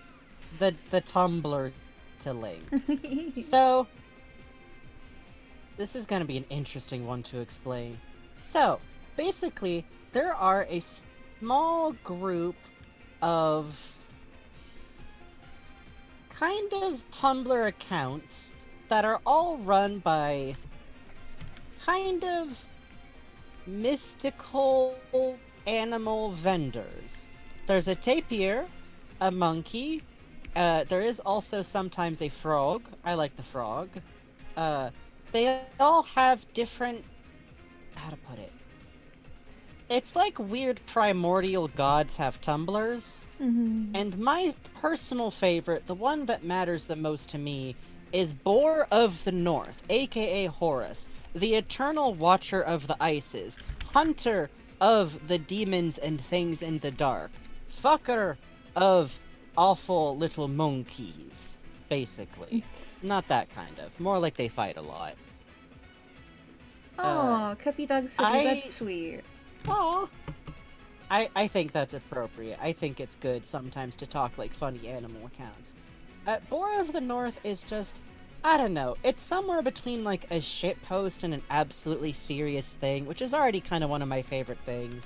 But when stuff was bad back in 2016, for the reasons you can probably assume I'm talking about, Boar of the North put out these, like, very sincere words of comfort about stuff that weren't about, like, hey, stuff is gonna be fine. It was like, we will dig our fucking feet into the soil and fight, and I am with you. And that helped me more than almost anything else at the time.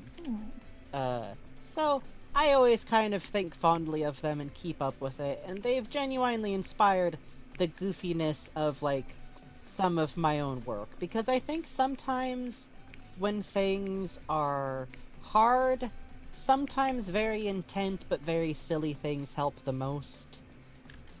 And yeah, Punk Cherries has listed off Horace, Boar of the North, Seymour, Sans Vendor 100, and Elmer, Fruits of the Ape 100. Those are the three main ones. A bunch of, like, imitator blogs sprung up. Most of them aren't very good. The frog's good, though. The fish was good, too. I like the fish. Yeah, our scene says silly things are powerful. That's very much how I feel about it. Yep. But also because, sometimes they do, like, weird voice-acted versions of their own posts. I just am always thinking of the deep, odd, definitely computer-generated voice they use for Boris. There was something we were listening One of those to things that stuck in my used head. Boris's voice recently, and I'm trying to remember what it was. God. It might have been garlic bread, but I'm not sure. Raven Bonifoy, please absolutely post a link to a very good Boar of the North post. We are generally pretty good with links, especially for stuff like this. They're some of my favorites. Yeah. Banana bread. Also, Horace likes Dolly Parton, which, unfortunately, because my brain is broken, makes me vaguely associate him with Barney Calhoun. Oh, Because my brain isn't Barney capable of Calhoun. remembering that that's... My brain just mentally is like, no, that's canon. That's canon. That's definitely canon. Oh, that's a good one.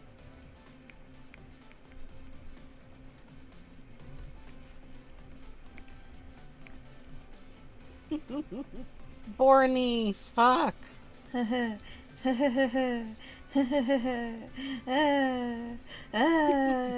About that beer I owe you. Gordon Freeman. I would like to have romantic tension with Gordon.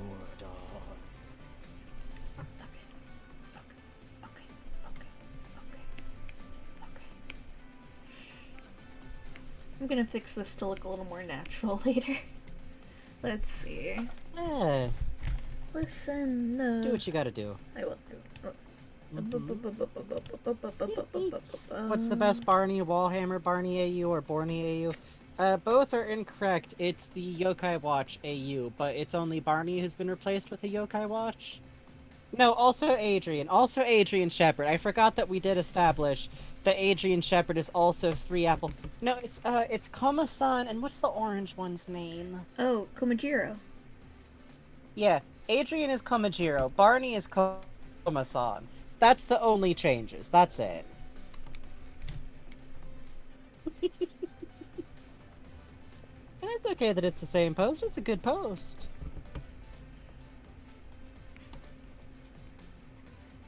Three apples tall. I've seen things, Gordon. Things you wouldn't believe. All those moments disappeared like tears in the rain. I've had to do terrible things to survive, Gordon.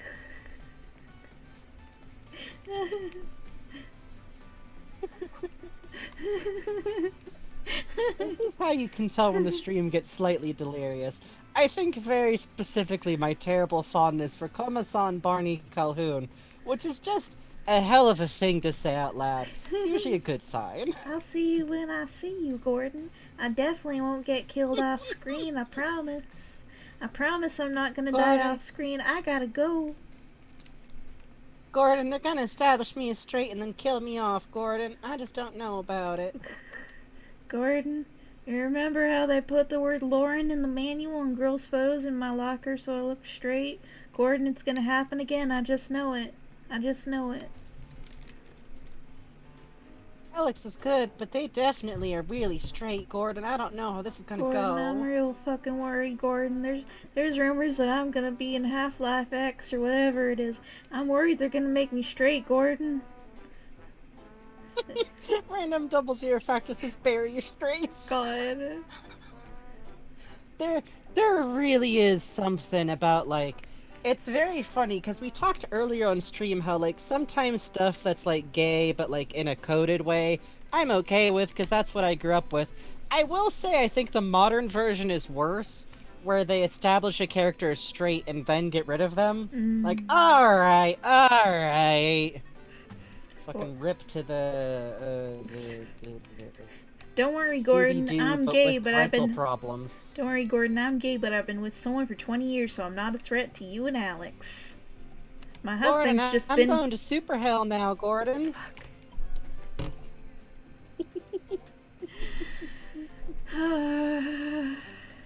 Uh-huh. Mm-hmm.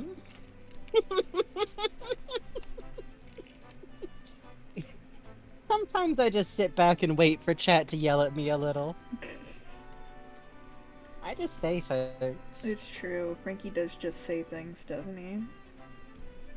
Nobody can stop me. Well, Bugs technically could. Yeah, I could mute Frankie's mic, but I don't do it. Or do I? I don't. Or do they?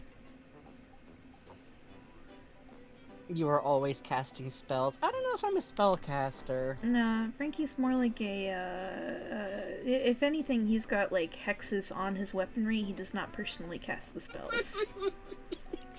God, yeah, I'm definitely fighting with a cursed sword. Yeah. And if you bring someone to battle who has, like, the pickpocket ability, and you get really fucking lucky, you can get it off of me. Yeah. But it turns out it's got, like, some really weird stat stuff to it. Like, Yeah. oh, it, like, minuses your speed by 20, but it ups your, like, critical attack rate a huge amount. Yeah, so half the trouble is once you get the sword, then you gotta get away from Frankie. So, you know. And now Frankie is 'Cause I super speed speed, up. of course, because you basically took off his inhibitors, so. And then I just hit you with a cane. Yeah, it's so fucked up. You hit them with Fucked a cane, and then they go ragdoll and flying off to the distance like when a giant hits someone in Skyrim. God, you are thinking of a very different kind of RPG. I'm over here like deadass having flashbacks to the Chrono Crosses. Is it? I never remember which one was the first one. If it was, no, Chrono Trigger's the sequel. Legitimately in Chrono Cross. Oh fuck yeah! Now we got music on. Yeah. Sorry. Welcome This to is the like my Steam favorite Garden. track from Mario Odyssey. Yo, you saw that rumor Uh, about the Donkey Kong dev team with the Odyssey dev team. I hope it's true. I have such a complicated relationship with Donkey Kong. In theory, I find the series charming, but all of the early Donkey Kong games are very, like, haunted feeling to me, because they're very, very, like, weird, early, like, 3D game design. Oh. Oh, I don't know. Why is the island shaped like their head? Anyways. Oh, you know. What happened in the Kong Wars? Well, that's where the giant Kong sleeps, and one day he'll awaken, duh. Oh, okay, like, I think that's either, like, I think that might be Bionicle's plot, actually. I don't understand much about Bionicle, but I listen so hard when people tell me about it. Oh, shit. Yeah, the Kong Wars are seen. What the fuck yeah. happened? Oh, Huh. I know what happened. Oh, boy. Huh. Nothing. Huh. I have to fix What? something. Yep, Okay. that's what happened. Okay. Canonically, there was some form of unspecified Kong War in the past of I'm going to Donkey fix that Kong. later. And I can't tell you much. I do not understand Donkey Kong.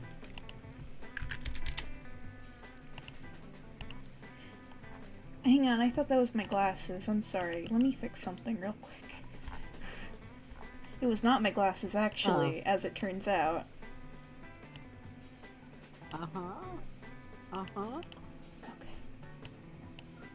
Please continue with your fun story. It's very easy to do while my co-partner is going, oh no, and clicking a bunch. No, don't worry about it. Everything's fine. Hey, Skybound Nero, don't worry about it. We just, we do these things. We do these things. Everything's fine Well, now. bugs do these things. I talk over these things. Mm-hmm. Mostly.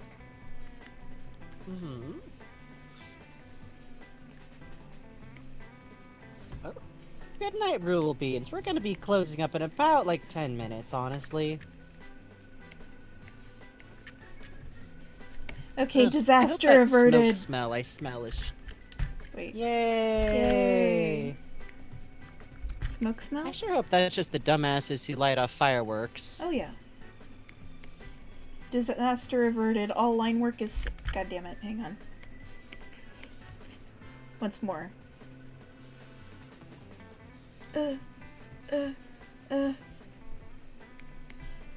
Disaster While I averted. go peek out my door, folks. All line work is saved. Everything's fine. Hooray! Oh, good night, Ruble Beans. I was looking at it and I was like, is something wrong with my glasses? No, the line work did fucking vibrate. Very cool. Okay. Oh no, it's all the line work on all the doodles. Oh, I didn't look at what Lara is hard light duplicating. Okay. Oh, no, boy. what? I didn't look at what Lara's hard light no. duplicating, so all the margin doodles are, there's two of them, so they all look blurry and unfocused. Oh no. Rip in peace. Fine. Rip in peace to the margin doodles. Rip. Oh, I have to Well, the fix worst part is fluorescence I here. couldn't notice because my internet is bad recently, so I've been watching it in like 160p this whole time. Ah, I see. Also, nothing's on fire outside, I checked. Oh good! Pog, we love when nothing is on fire. We love when the dipshits who set off fireworks haven't set anything. Oh god, haven't set. Put them off screen, please! Put who? Okay, Uh-oh. okay. Nothing!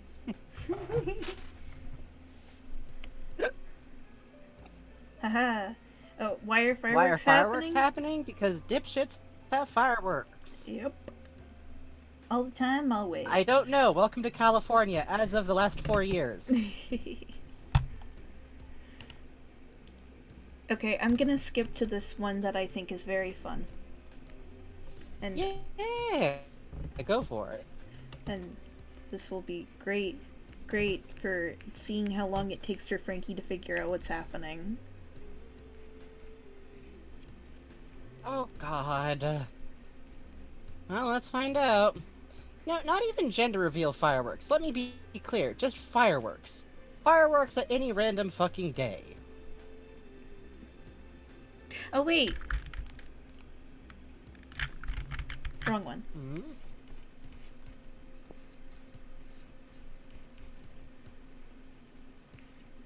I'm so worried.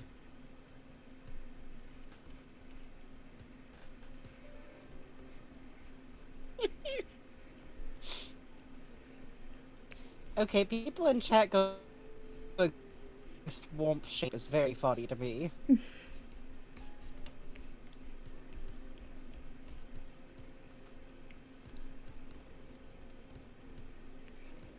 Oh, thank you for the note.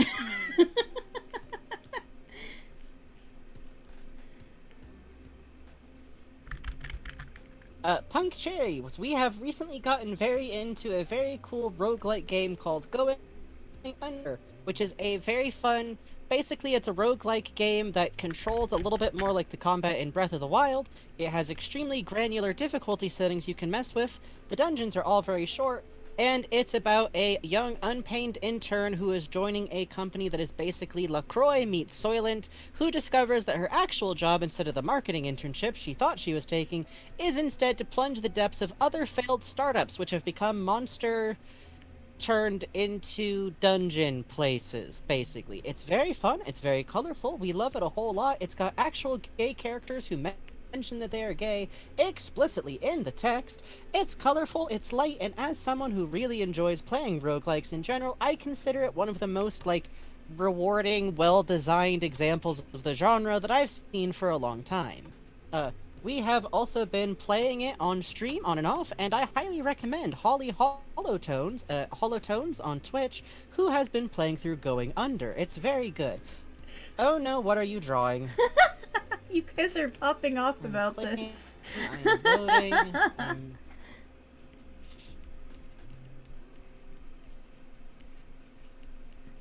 Sadly, this is gonna have to be the last drawing of the night. Worst part is my stream isn't loading. Frankie will never know. It's so sad.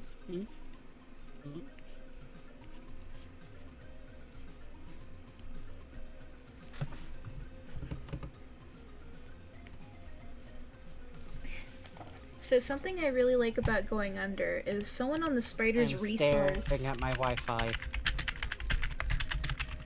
ripped every single talk sprite from Going Under. Which, you shouldn't look at if you care about spoilers, I should mention, but I'm just going to look at for one moment. Yes, do not. There are spoilers. This is a game with spoilers. Please do not spoil yourself on accident. This is a game with a really cool twist.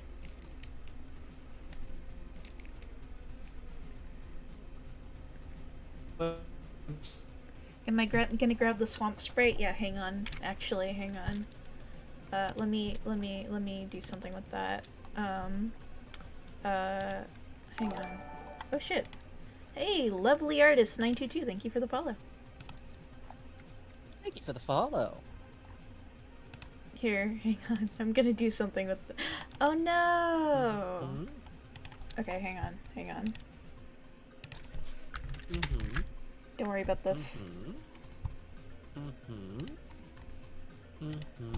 Hang on a sec. We've actually talked about this. Swamp is much less chaotic than Benry. They're definitely like anti-establishment and a big weirdo, but I think they're a different category, a little bit. A little bit. But Swamp is also very good and important, is the thing. Yes, is the thing. Whoops. There we go. Okay. Hang on a sec. Yeah, Swamp would not bite someone. That's a very good way to put it. Swamp would not bite someone, yes, I agree.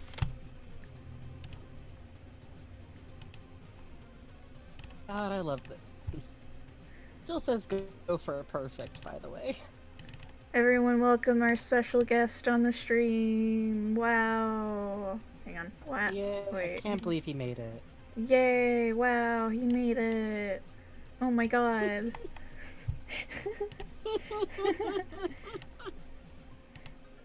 Oops. Here we go. Swamp VTuber? Jesus. Wow, he made it here. Oh my god, incredible. Wow.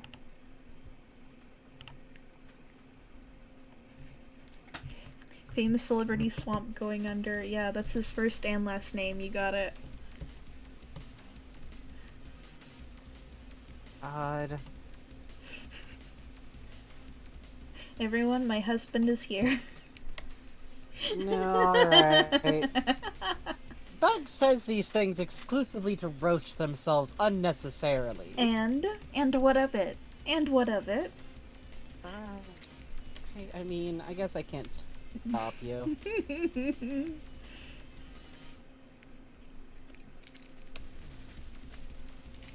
By the way, it's worth noting, even though we talk a lot about the side characters, I really fucking love Jackie. Yeah. Jacqueline rules. Yeah. Jacqueline Fiasco is like one of the best video game pro tags, period. Yeah, big agree. I really appreciate that she has a lot of personality and like a very distinct like character, if that makes sense. Mm-hmm. It is also nice to have a female main character who is not necessarily like nice, if that makes sense. She's kind. She's very, very kind. She's a little bit rude. She's quite rude and fairly sarcastic, and I kind of enjoy how she cares it's obvious she's being sarcastic sometimes. I believe her surname isn't... Let me double check this. Hold on. Going under Becky. Where is he going?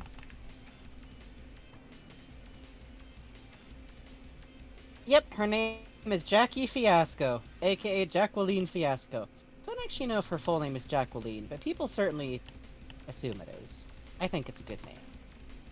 I can't see the stream, so I do not know what you're actually doing, Bugs. It's fine. Well, the swamp's over there now, I see. Uh-huh. Uh-huh. I see now. I see now. Jacqueline or Jacqueline? I don't know.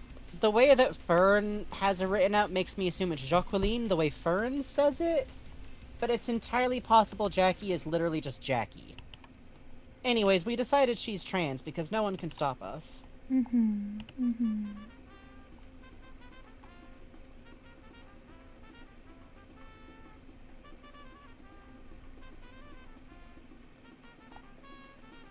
He is. I mostly just specify we decided so to make it clear they don't say in-game that she's trans or anything. If they did, I'd be yelling about this game even louder somehow.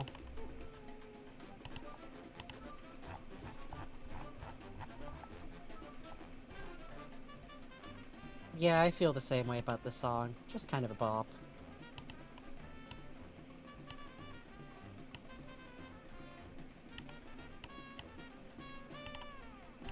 What you doing, Bugs? Nothing. Bugs, I literally can't see the stream, Bugs. Oh, nothing's happening. Uh-huh. I guess you're right, because whatever you're doing is off-screen. No, I see it. Okay.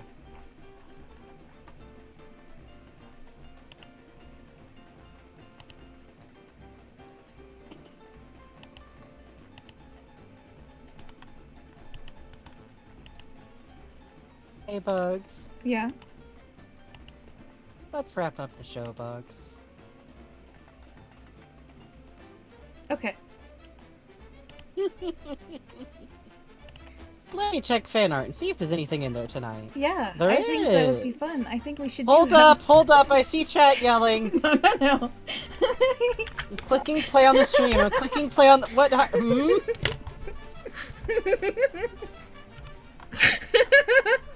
Uh-huh.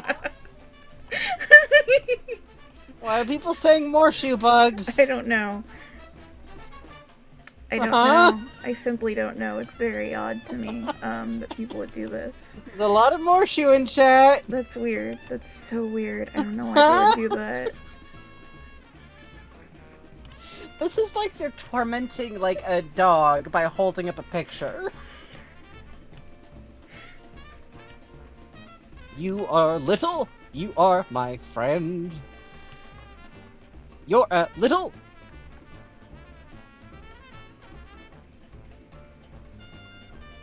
Bombs? Arrows? You want it? It's yours, if you have enough rubies. Anyways, Anyway, let's look at fan art. let's look at fan art.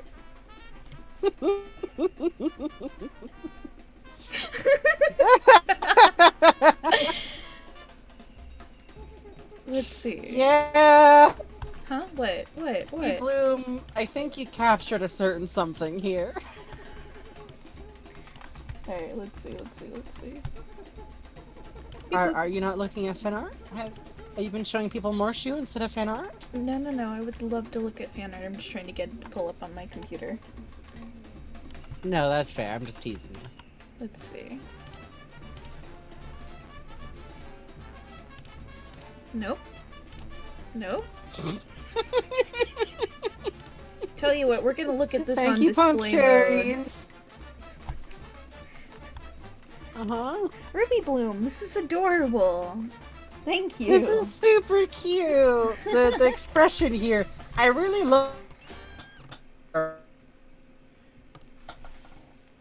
Oh, can you repeat that, Frankie?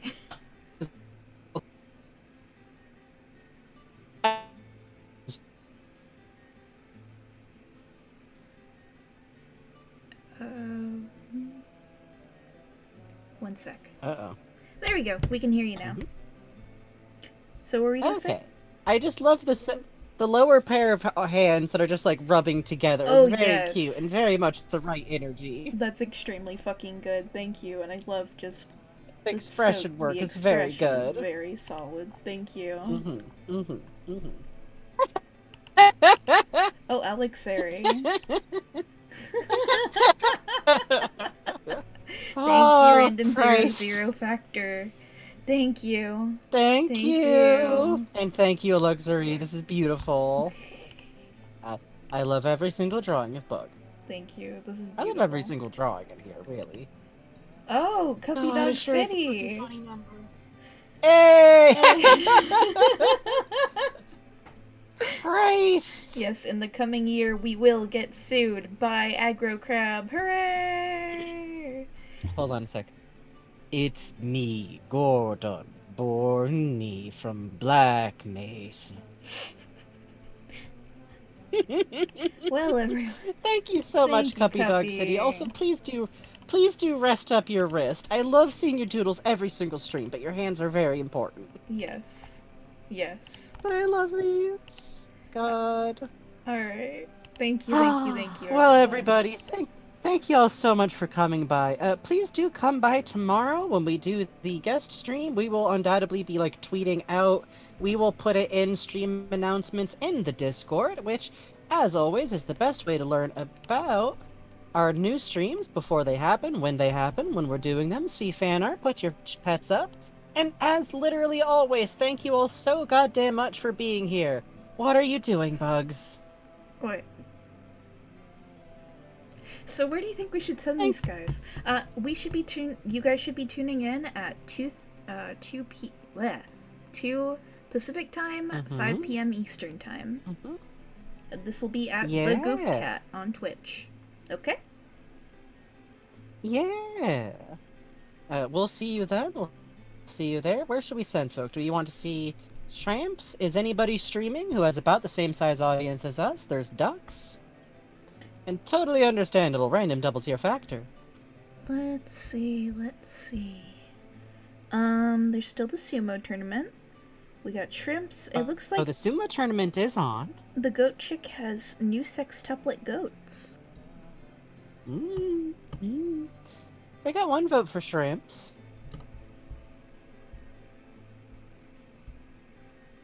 What do y'all think? Shrimps? Goats? Sumo?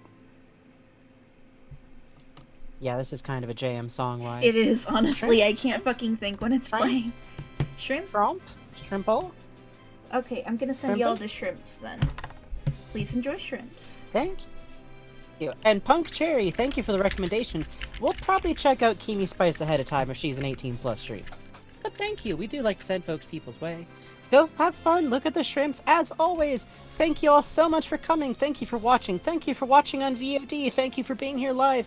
Thank you for subscribing. Thank you for following. Thank you for literally just giving us your time and hanging out with us. And we will see you next time. We will. Good night. Good night. More shoot.